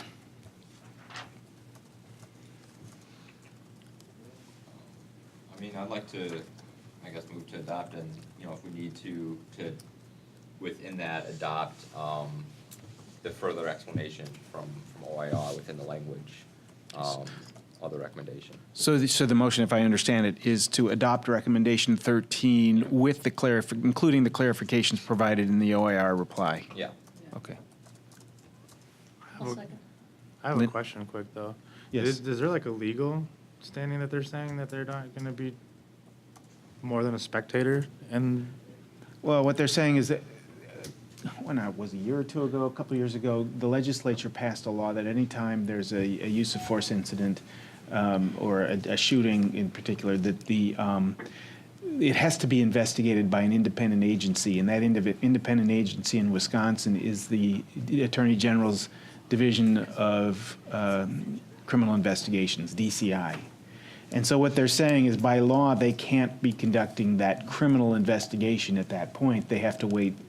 That's what they mean by they have to be bystanders. I don't think they can't do anything. It just means that they can't undertake the initial criminal investigation because that's what DCI's job.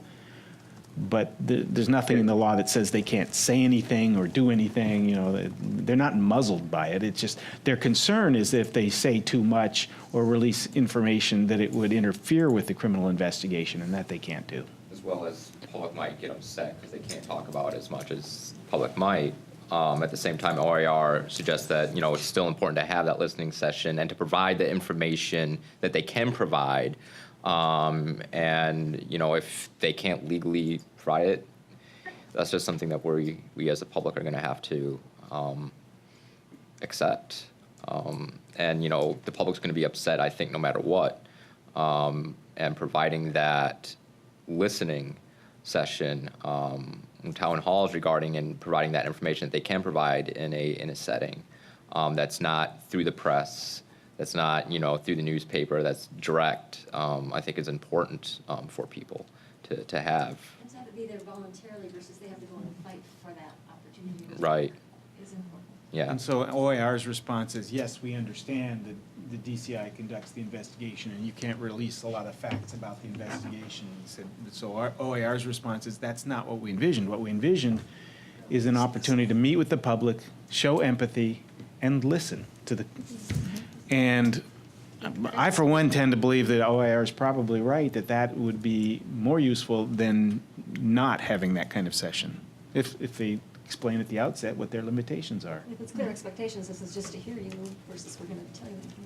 Right. Further discussion? Yes. This Luis? Yes, Luis. Yeah, so a couple of thoughts. I do believe that the police can meet with our community, certainly. There's nothing that stops them. However, keeping in mind that that if DCI is conducting the investigation, they are really going to be restricted in what they can share with the community. If they come to a community meeting, the community will be expecting answers and details about what happened. That's why they're there. And the police will not be able to share that while DCI is still conducting the investigation. So I think that if we have that understanding and we articulate those types of things, that might be something that certainly would be something that I would support. But I don't think that we can dictate to the police that they do something that they legally are not able to do simply because there's a criminal investigation ongoing, and so their hands are tied in terms of not only what information they can release, but also in terms of the timing of the details. So this is a critical recommendation. I believe that this one bears some more discussion, and which I would encourage rather than us to simply vote on something that's not realistic, that may create some confusion or false expectations. So hopefully we can continue to talk about this and maybe get some clarification from MPD about how this scenario would play out if we were to make the recommendations. Luis, have you had a chance to look at OIR's response? I have not, but I'm hearing the conversation, Keith, and I hear what they're saying, that the police can certainly come out and meet with the community. That's something that they can do all the time, but they cannot release details of the investigation while an outside agency is conducting the investigation. Yeah, and the reason I ask you that is because Matthew's motion incorporates by reference the OIR's response, and one of the things, just to bring you up to speed, is one of the things OIR says is that MPD indicates that sharing details of the incident at an early stage can adversely impact the integrity of the criminal investigation. OIR Group's recommendation was crafted in full recognition of these realities, which is why the town halls should be convened to, and then they have 3 bullet points. 1, showing empathy to the injured or the decedent's family and friends and the residents of the neighborhood in which the incident occurred. 2nd one is explaining the investigative and review process, not the facts, but the process. And 3rd, listening to any upset, frustration, or concern. So OIR is saying what we're talking about is not a situation where we're expecting MPD to disclose critical facts disclosed in the investigation. That they can't do. They're recognizing that and say, instead, we're just here to show empathy, explain the process, and listen to the community's concerns. That's it. Does that solve And I can certainly support that, Keith. I do support that. Okay, so with that caveat, is that something you're more comfortable with? Yes. Okay. Yes. Other discussion on this? If not, Linda seconded. She did a second. yeah, Linda seconded it, so we had a second, so we're at the discussion stage. So I think we're ready to vote on that. All in favor of Matthew's motion, signify by saying aye. Aye. All opposed? Any abstentions? Okay. Let's go to number 13. No, that's what we just did. Let's do it again. It was so much fun. Number 18 is the next one that is, did I skip? Oh, 15, thank you. It's getting late for me, I guess. I don't know. MPD should relax its uniform requirement at appropriate community events. MPD objects to this, saying they believe officers have to be prepared to take police action whenever on duty. So while they approve of the soft uniform at some events, I think they're objecting to the notion that officers should show up at any events without some form of uniform with appropriate equipment, right? So that's just one where there's a disagreement. What's that? I'm not seeing a response from OIR did not respond to that one. I think there's no clarification needed. The 2 positions are out there. Do we know what other departments do, like Denver and Lincoln? I don't. Does anybody else know? Well, there's various uniforms for, around different departments. Some of them are more of the soft uniforms, some look like military uniforms.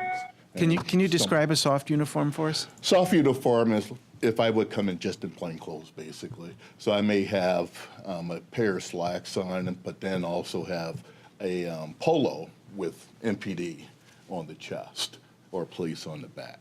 So that's what we're talking about, a soft uniform. Okay, and like a badge hanging around your neck or something like that, or would that not even necessarily be visible? It depends. If they're armed, usually they will have the badge, I see. by their weapon. And are there some events where the uniform does not include a weapon?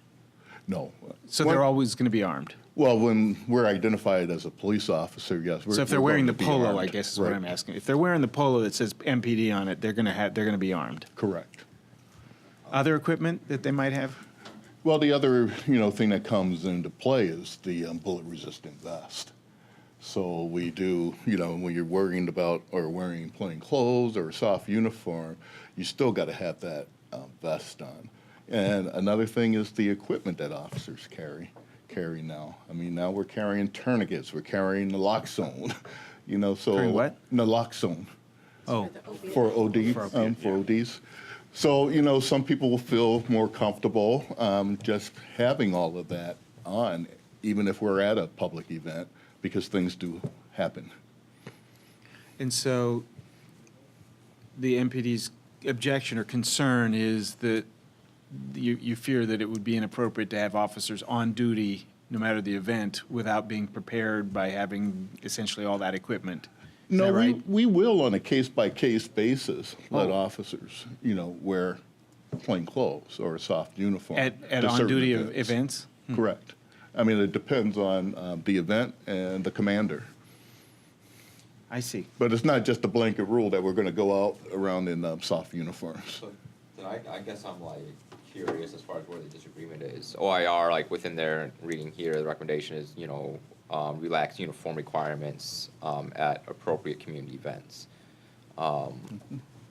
Sounds like you agree with that. Yeah, it sounds like it's already happening. Yeah, but relax doesn't mean no weapons, right? No. Right. Did they say that specifically? Well, if somebody goes to in plain clothes, will they have a weapon? Well, yes. Yeah, okay. Yes. If we're known to be a police officer, we're going to have a weapon with us. Well, didn't your officers that came in, I can't remember the program, they had just the slacks on and a polo, and they had a weapon on them. I thought I saw. Just a gun, not all the gear. I mean, is there any way they I've could? seen Which program are you speaking to? Yeah, core Core. officers. I mean, it was softer, but they still had their. I thought I saw a firearm on them. Yes, well, that was by design, because with CORE, the philosophy is introduce yourself as a person first, and then gradually wear police uniform. And they were dealing a lot with middle school kids also during school programs. I just have another question too. So would it be possible for an officer to have sort of that more regular citizen look with having a firearm and a belt that has all of the equipment that you're talking about? Well, I mean, and that's- obviously if for protection, they'd maybe want to wear a bulletproof vest under that, plain clothes, but. Right, I mean, that's possible, but, we're still going to have to get permission from the commander. It's on a case-by-case basis. I'm just curious. Keith, this is Luis. Yes, Luis. I would support a slight change in number 15 by adding the word encourage the MPD to relax its uniform requirements at appropriate community events. Bottom line is that police need to have discretion about what those events are going to be, what information they have about the type of uniform that's required for police. Whenever possible, however, we want to encourage them to relax the uniform. But again, I go back to the thought that, whether an officer wears a military-style uniform or plain clothes, what's really going to make a difference is going to be how that police department operates. You can dress police officers like teddy bears, but unless they have the behavior and the practices that conform to community policing, it's not going to make any difference. So I don't think that this is one that we want to babble over. I think that MPD is always going to want to maintain the ability to make those decisions, but I think if we add the word encourage, I think that's something that maybe could would meet us both ways. Yeah, it seems to me, from what I'm hearing today, there's maybe not as much disagreement between the recommendation and the MPD as I thought from reading these two things. So is that a motion then, Luis? Yes, it is. I just have a question though before that motion. I mean, I've certainly been in many events where the police presence is there and they're in what you described, just a polo shirt and some jeans and just one gun. But my question is, does the police keep a data on how many times they have to, something goes wrong in an event? Based on how many events you go per year, how many times you have to In other words, be how- involved in some altercation or something going wrong at an event? Well, if something went wrong at an event, we would obviously have that documented in our report system. I don't know how many that there has been, but one other thing that got to keep in mind also is that we can go to an event that you may think is a community event, but we may get intelligence that there's people there that we may want to arrest or cause trouble. So that's one thing that goes into this equation here. So do we have a second to, Luis, let me see if I can restate, tell me if I'm restating this correctly. The motion is to modify recommendation, what is it, 15 that we're talking about? Modify recommendation 15 so that it says, we encourage MPD to relax its uniform requirement at appropriate community events, but essentially leave it to MPD's discretion as to determine when that would be appropriate. Is that right? That's my proposal. Do we have a second? Christian, I saw a second that. Any further discussion on that? All right, all in favor, say aye. Aye. All opposed? Abstentions? One abstention. Okay, now we can move on to number 17. Right? MPD should devise a feedback loop for its criminal justice part, and this is condensed language, the full recommendation is a little longer, but should devise a feedback loop for its criminal justice partners about officer and department performance. I marked this as disagreement because MPD says it already regularly receives input. What they were objecting to was formalizing the feedback process, which they just thought would be too burdensome for the criminal justice partners. OIR has submitted a reply to this one, I believe, right? Yes, on page 5. I mean, I'd like to move to adopt OIR's recommendations on S1 for agreeing based upon particularly what Sean said earlier, and there's, just because something's difficult, doesn't mean that that's not a great reason not to adopt something at all, particularly if it's something that is a good practice, and I believe this is a good practice. And again, difficulty shouldn't be something that we weigh if we're going to put something forward or not. If they're already getting feedback, then it's not like creating something new to add structure to it. It's formalizing. Right. Right. So it's already happening. Formalizing it shouldn't be as difficult as they're making it sound. Absolutely, yeah. And what exactly formalizing would look like is not really specified here. It leaves it up to MPD to decide what that formalized look. Yeah, right. I mean, they're getting it. What are they doing with it? That should be kind of written somewhere. So we have a motion. Do we have, you made a motion, right? Yeah. Okay, do we have a second? Linda's going to second that. So with that, we can entertain further discussion. Yes, Louise? Can I ask a question, Keith? Yes. Yes. So I don't have the OER recommendations in front of me. Before we take a vote, could you kind of flush out what it is that OER is proposing? What is the purpose for the feedback loop? Is it to provide information to MPD about how they are performing in the eyes of their criminal justice partners? Oh, that's fine. So other police departments, federal, state Is that what the recommendation is? Well, let me just, here's the full recommendation, and then I think what will add clarification will be if I tell you what the OIR said in its reply to the police department. The full recommendation is MPD should devise a feedback loop for its criminal justice partners regarding the performance of its officers in the department as a whole, including the district attorney, sheriff, judges, public defenders, juvenile justice administrators, probation officers, and social workers. Okay, so that's the full recommendation. MPD says they do regularly receive input and feedback, but, and this is a quote, formalizing a feedback process would be a challenging effort requiring participation by outside agencies who are generally already overworked, end quote.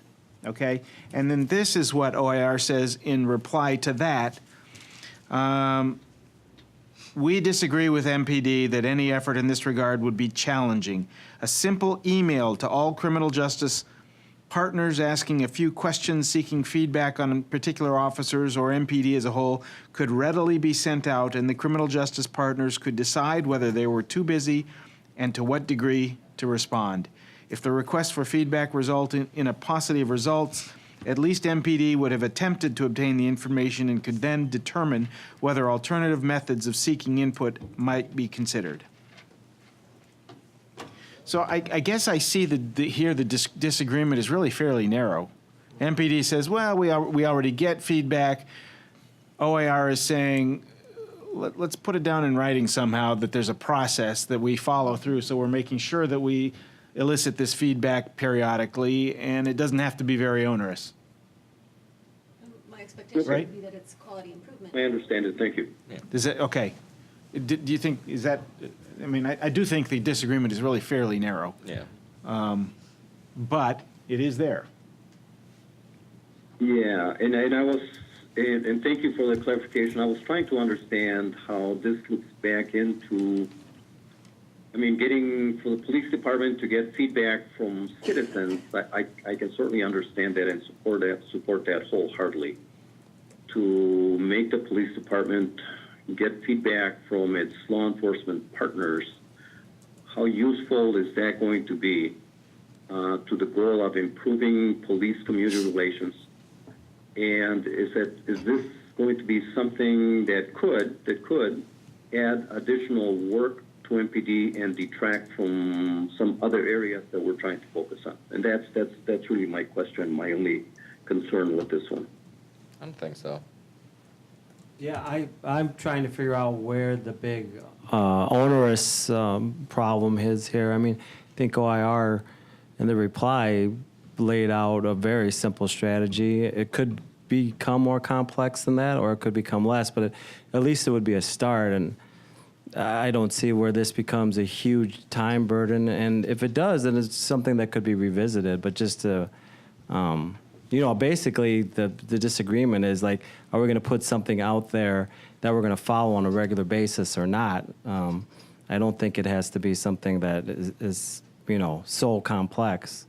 I don't see what the problem is, and I think getting feedback from those partners is extremely important, and they should be doing that on a regular basis. It shouldn't just be anecdotal. It should be something that's standardized and formalized in some shape. So I don't see it being super onerous. Yeah, it seems like it should be some sort of consistent expectation, and if you're community policing, then you're talking to your community partners. So, I'm sorry, where are we? Did you make a motion? Yeah, the motion would carry then. Linda seconded it. So the motion would carry. Well, we did. I second it. Yeah, but we haven't voted on it yet. No. So is there further discussion? Do you have any input on this, Captain Wheeler? I'll leave that up to the chief. What a wise man. Okay. Anything else? No. All right. All in favor of the motion to endorse recommendation 17, say aye. Aye. All opposed? Aye. One opposing. Any? Said aye late. Oh, was that an aye or a no? Aye. Oh, okay. Sorry. Okay. Number 18, MPD should revise its policy should revise a policy discouraging use of I was confused by this one, I gotta admit. Let me read this here. So this is their response, and this is the OAR. Yeah, MPD should revise, here's what it says. MPD should revise policy discouraging the use of family, friends, or bystanders to serve as translators, except when MPD or city resources are not available and the situation is exigent. So I'm confused. What is the current policy and what are we revising? Is the current policy to use bystanders or not to use bystanders or family? I would have to look up the current policy, but that one confuses me also because we have a language line that we use and we're not going to use, family members. So we will try to get a officer who speaks the language over to the address that we're at. So I don't know where they got that one from. I mean, from the language perspective, I'm gonna say that every time we have to contact the police and we request a Spanish-speaking police officer, it's very rare the times we get one. And then we have to basically argue with the police to call language line, because they don't feel as if language line, they should be calling language line if we speak the language. Which to us, we're advocates, we're not interpreters. So I think that language line should be used at all times when you don't have a person to speak the language of that person present. There shouldn't be any excuse to use a bystander or anybody in that family to translate for anyone. In the other hand, too, when you get a police officer that don't speak the language and then you get one who speaks the language, it becomes a little bit of uncomfort situation for the people that I've seen, because they don't know if the things are going to be translated just with the information the MPD needs, or is everything that this person is saying getting interpret to the other police officers who is taking the report. So for us, having a third party there that is not a police officer would be the best practice, so that that person relying to you what's happening in this conversation, it's bias of the situation. But I would completely disagree that except in the exception piece, there should not be an exception at all. You should not be using, unless it's a language line trained professional to be an interpreter, you should not be using people, because you don't even know what's going to get lost in translation if you're not a professional interpreter. I think what this is saying, and I think you're interpreting it the way I am, is that they're saying that policy should be changed so that police should not use family, friends, or bystanders as translators, except in exigent circumstances. And just to respond to, I hear what you're saying about you shouldn't use them ever, but I don't know that that's realistic, because what usually when you talk about exigent circumstances in the law is circumstances where there is the need is profound and there's absolutely no opportunity for anything else, right? Language lines accessible 24/7 in any language. In any language. Yeah, but exigent circumstances under those circumstances would have to mean it's not accessible for some reason. You're in a cell phone dead zone with no internet and no phone line, and you've got a child's missing, and you got to find the child right now, and and the parent knows who took the child. You got to find him right now because the child could be in serious danger. You're going to use the family members to talk to that parent.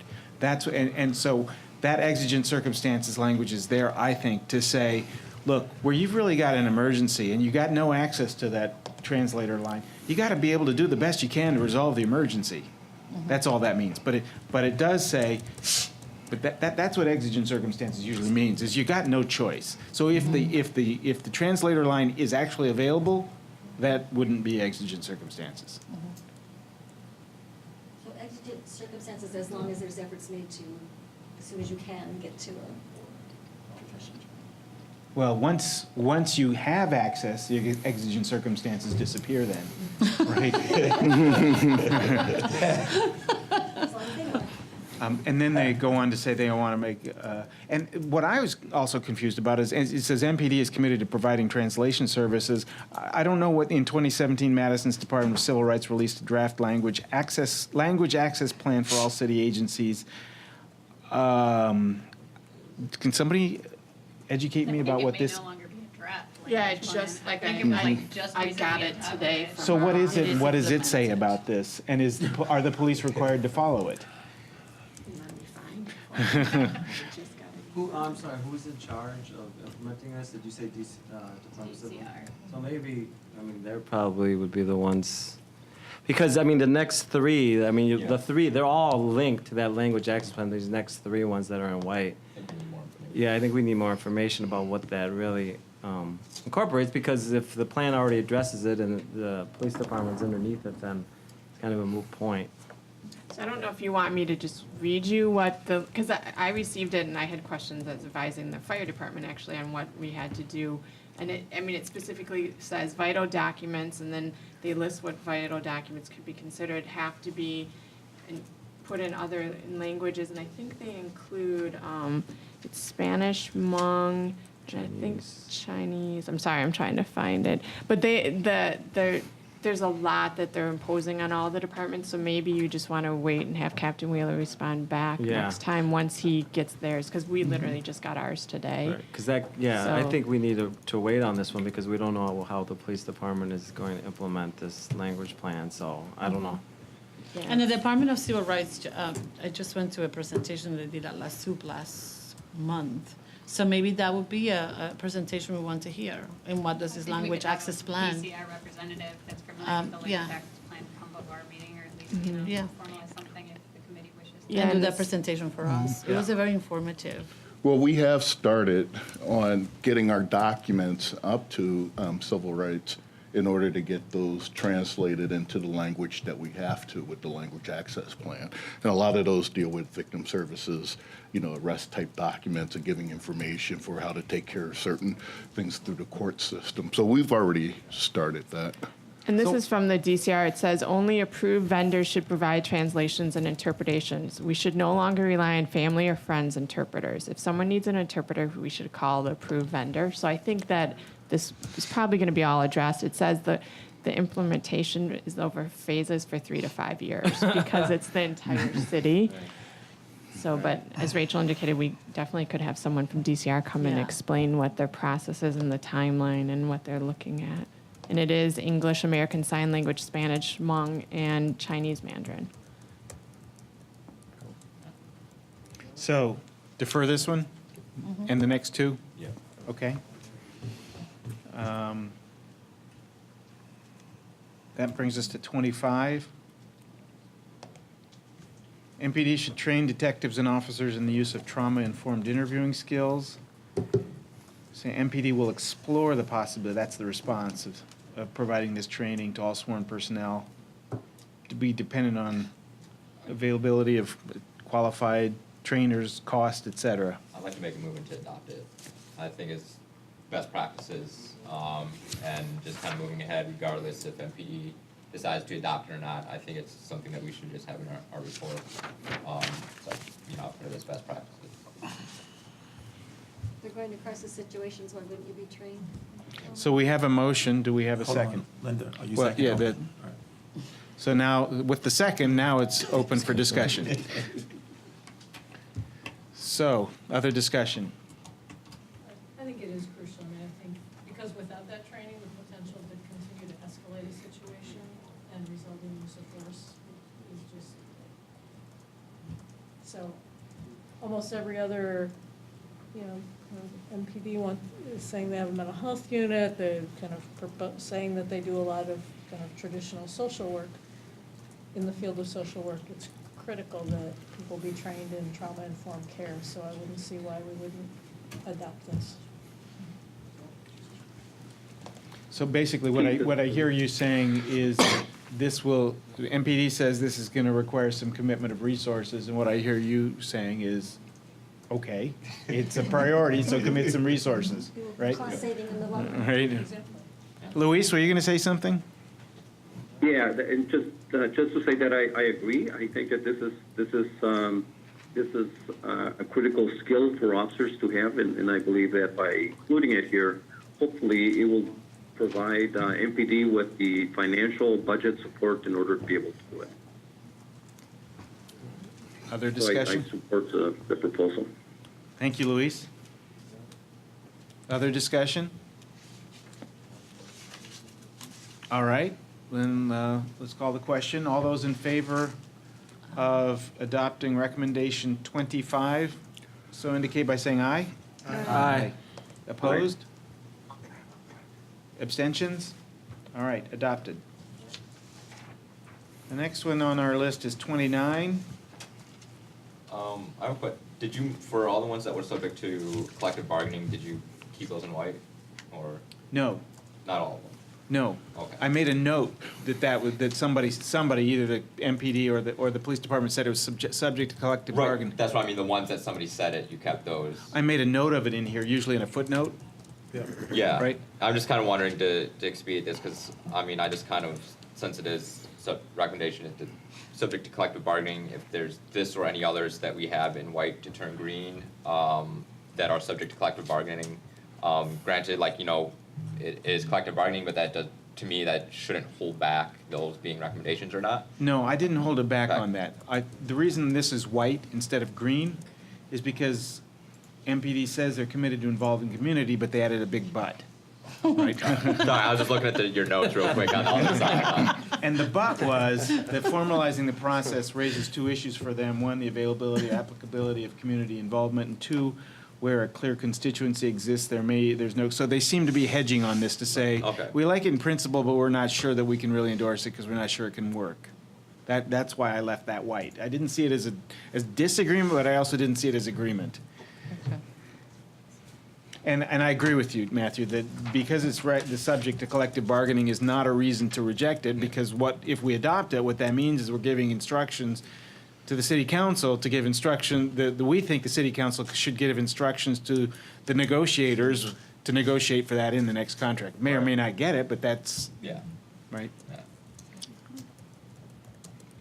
So, I mean, you know, just kind of reading through, I responded to this one, 29 and 50. Well, MPD expresses support for the concept. It cites two issues.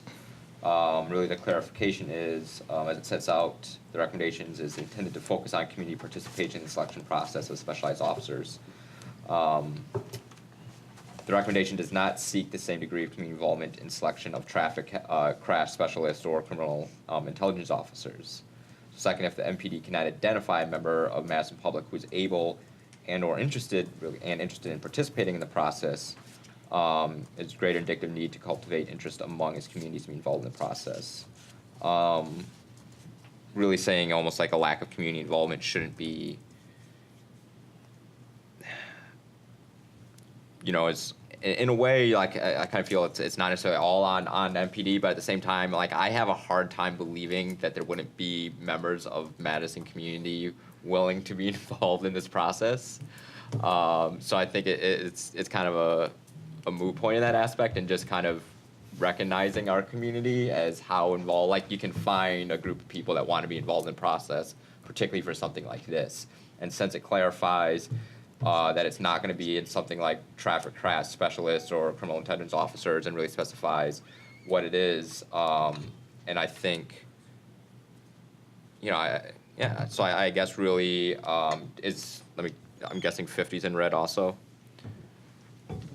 No, that's green. All right. I guess, like, I'd move to adopt this with language that it does not seek the same degree of community involvement in selection of traffic crash specialists or criminal intelligence officers. okay, we have a motion. Do we have a second? I second. Veronica seconds. Discussion. What's a special assignment? What's an example of a special assignment? I think, well, Captain, you want to tell us, you could probably describe that best for us. Special assignments would be any assignment that a person would have outside of patrol. So our traffic specialists, they're officers, but they're assigned to basically investigate traffic fatalities. Our CPTs are special assignments. Neighborhood officers, special assignments, mental health officers, so the list goes on. And what Matthew's motion reflects is that OAR in their reply clarifies that for this recommendation for greater community involvement in the selection, they're talking about particular special assignments, including community policing teams, neighborhood officers, educational resource officers, mental health officers, and the core team, but not traffic crash specialists or criminal intelligence officers. Right? Any further discussion? If I can just add, as far as getting community members, is not as easy as people may think. When we do have selection processes, I mean, we have, sometimes they're all day long, and we can't get people to take off from work, or they're over multiple days, and you want to have the same person, you know, interviewing, being on that interview panel for consistency. So that's something that we look to do, but we do have some difficulties. Okay.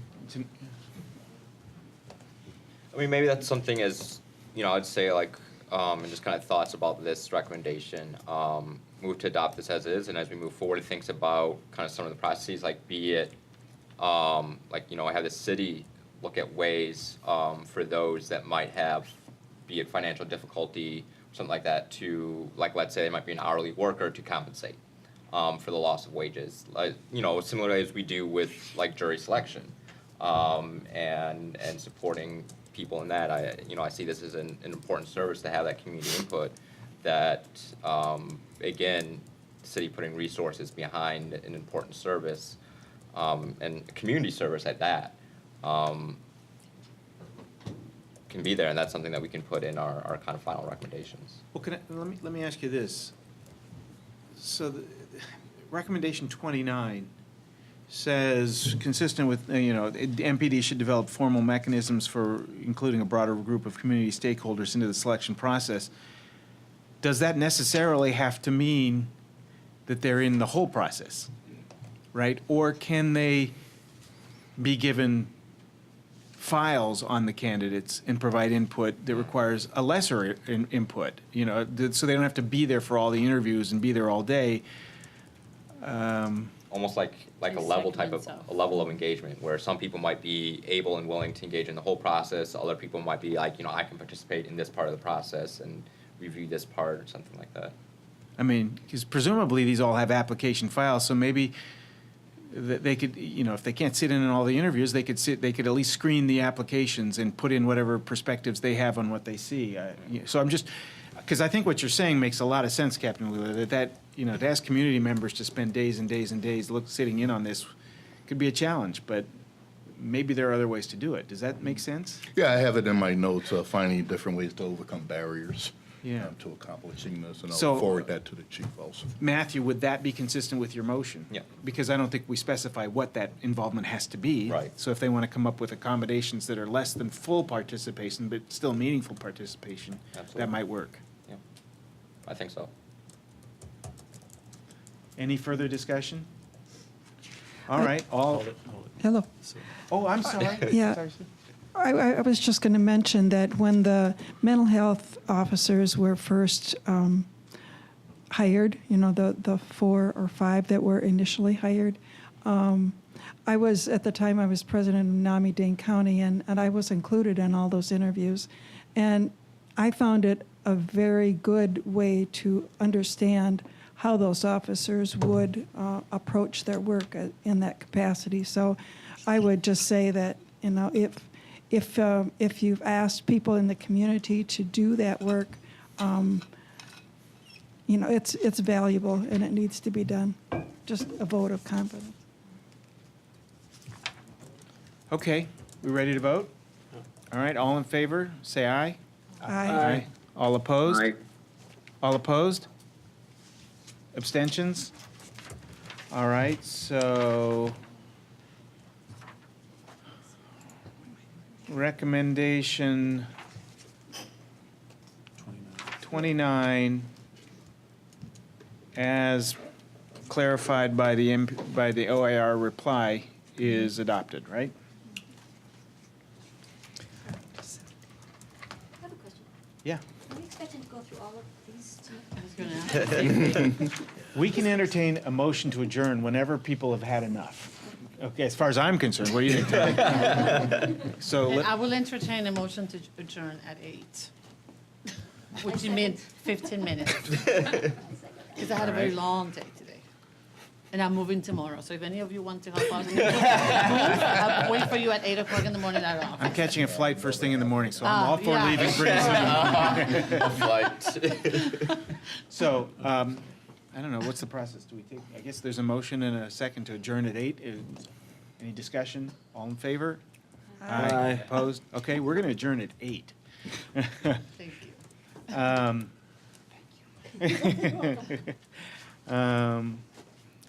All right, so the next one that's up for discussion then would be 30. This is another one, MPD should routinely seek input from community stakeholders and professionals regarding performance of officers assigned to specialized units. So this would mean for EROs seeking input from the schools, that kind of thing. As an ill, Similar. it's yeah. very similar, but This, yeah, that was like community. This is more like direct community input, and it relates to also recommendations 41 and 51, which are also in red. exactly. And Do you want to take them all together? Yeah, it kind of seems like MPD's pushback on it has been like it's already doing it, but again, this is about formalizing the process, being proactive, and soliciting the feedback and performance of officers. So 41, which is related to it, is that they should regularly seek input from city stakeholders when evaluating neighborhood officers, and 51 is for EROs. So, okay, so those are really 3 variants of the similar theme. And, Yeah. and MPD has pushed back on all of them, I think, right? Yeah, and it's like, second MPD expressed concern that such initiative would require contacting thousands of people. OIR responded, for example, in a school context, such listening could only be simply as, again, simple as emailing school community and juvenile. So you'd only need to email parents that go to, and students that go to La Follette, and staff at La Follette and community folks there, like in that for evaluation of there. And if you're looking at, again, neighborhood officers, that would be that neighborhood and not the, entire city. I'd move to adopt all 3 recommendations. Again, even keeping in mind that, I don't think this is an overly strenuous task, even though there are definitely some difficulties to it. I think these difficulties with thought and process can be worked through. Definitely through some creative measures that, again, difficulty shouldn't be an obstacle in things like this. I just have a question here. The police department don't have an HR department? Because, it seems to me that so many objections of formalizing processes that are so simple to implement. I don't have an HR department, and I implement processes of receiving feedback about the people that I work with and from the community. And yeah, I don't have a huge staff, but who wouldn't want to know that I'm doing something good or that I'm suck at doing something? I wanted both feedback. So does the police department have an HR department? Because all of these things are an HR department thing, to really put forward the surveys and collecting that data and providing feedback to the superior, whoever needs to get the data. The information. I don't understand why it's so difficult to formalize all of these processes that to me seem very simple to. And you don't even have to reinvent the wheel. There's so many surveys out there that you could just pull and adapt and boom, done. Well, we are in the process of looking at how we can survey people that we have contact with. One of the things that we're looking at right now is if people can text us. The officer shows up at a call, then kind of give a card, how am I doing? And they could text back to the department. So we are looking at this. Just trying to find a good way to do it is probably going to be a barrier. And if I'm giving feedback, I want to know what's going to happen. What's the process for responding or evaluating? Where's it go? Yeah, exactly. So we have a motion. Do we have a second? I don't think we have a motion. I thought I made a motion. Matthew made a motion. There we go. There we go. So Matthew has made a motion. Kim has seconded it. Further discussion? For 30, 41, and 51. For 30, 41 and 51, to adopt all three of those.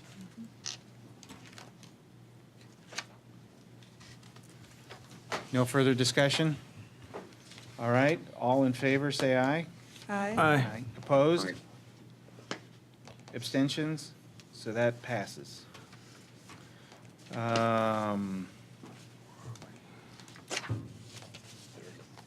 So then we are up to, we've got 8 minutes left. We can take one more. 33, right? Yeah. In publishing information about shots fired calls, MPD should include whether the call led to an arrest, revealed corroborating information, or had no further corroboration. There may not really be a disagreement here. I just wanted to flag it for the committee because MPD disagrees with the premise, which maybe is a way of saying they actually agree with the recommendation, but are saying that they already do it. I'm not exactly sure. Can you clarify that, Captain Wheeler? Yes, we have put out clarification on how we define a shots fired call as far as the disposition that would be in our reports if a report was done. Yeah, no, I think what this is talking about, Is that if there was no corroborating like information on it, then like if it was just report shots fired, officer went to the scene and there was, they couldn't find any evidence that was indeed the case, or further corroboration of that it not be reported. They cited, for example, on September 25th, 2017, South weapons offense, shots fired, 11:53 p.m. Officers responded to the shots fired. Officers checked the area and did not locate any evidence of shots fired. But then also further on to say that the SOP became effective January 25th of this year. Basically, like the response, like the report was pushed out before the SOP changed to kind of go along, I think, with the recommendation, it seems like. Yeah, that's what I mean, we tightened it up. Okay. So that should not be Yeah. happening. So I'm still confused. They do collect this data and report it, or don't? Don't, okay. It's with so my understanding is current MPD practices is in line with this recommendation. They changed their SOPs. So we should support it. They were already- Yes. that's the motion. Well, is there a motion there?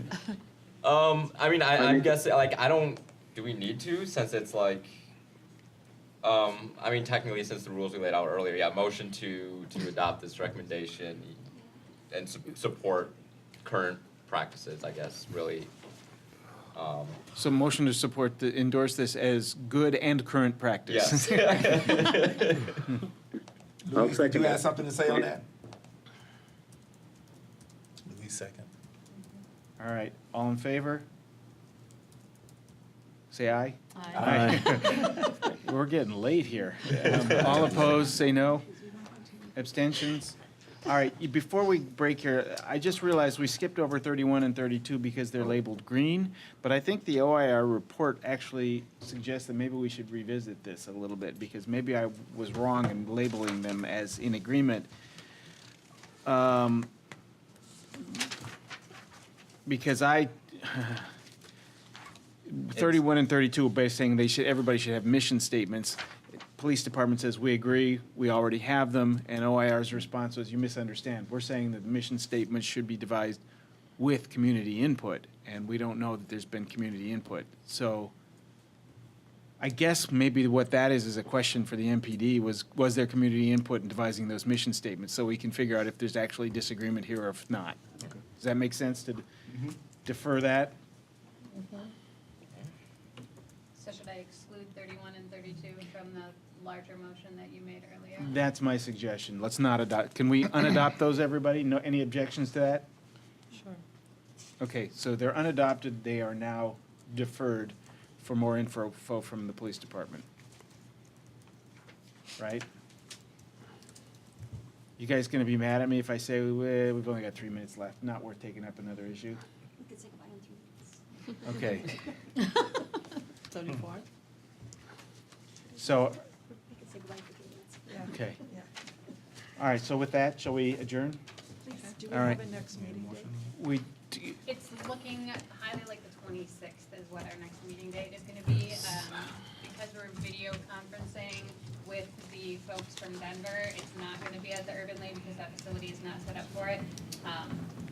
I think talking with the co-chairs earlier, we're leaning towards this building, providing the room that we need is available. Otherwise, it may be at the water utility where they also have those, that sort of facility And do available. start time?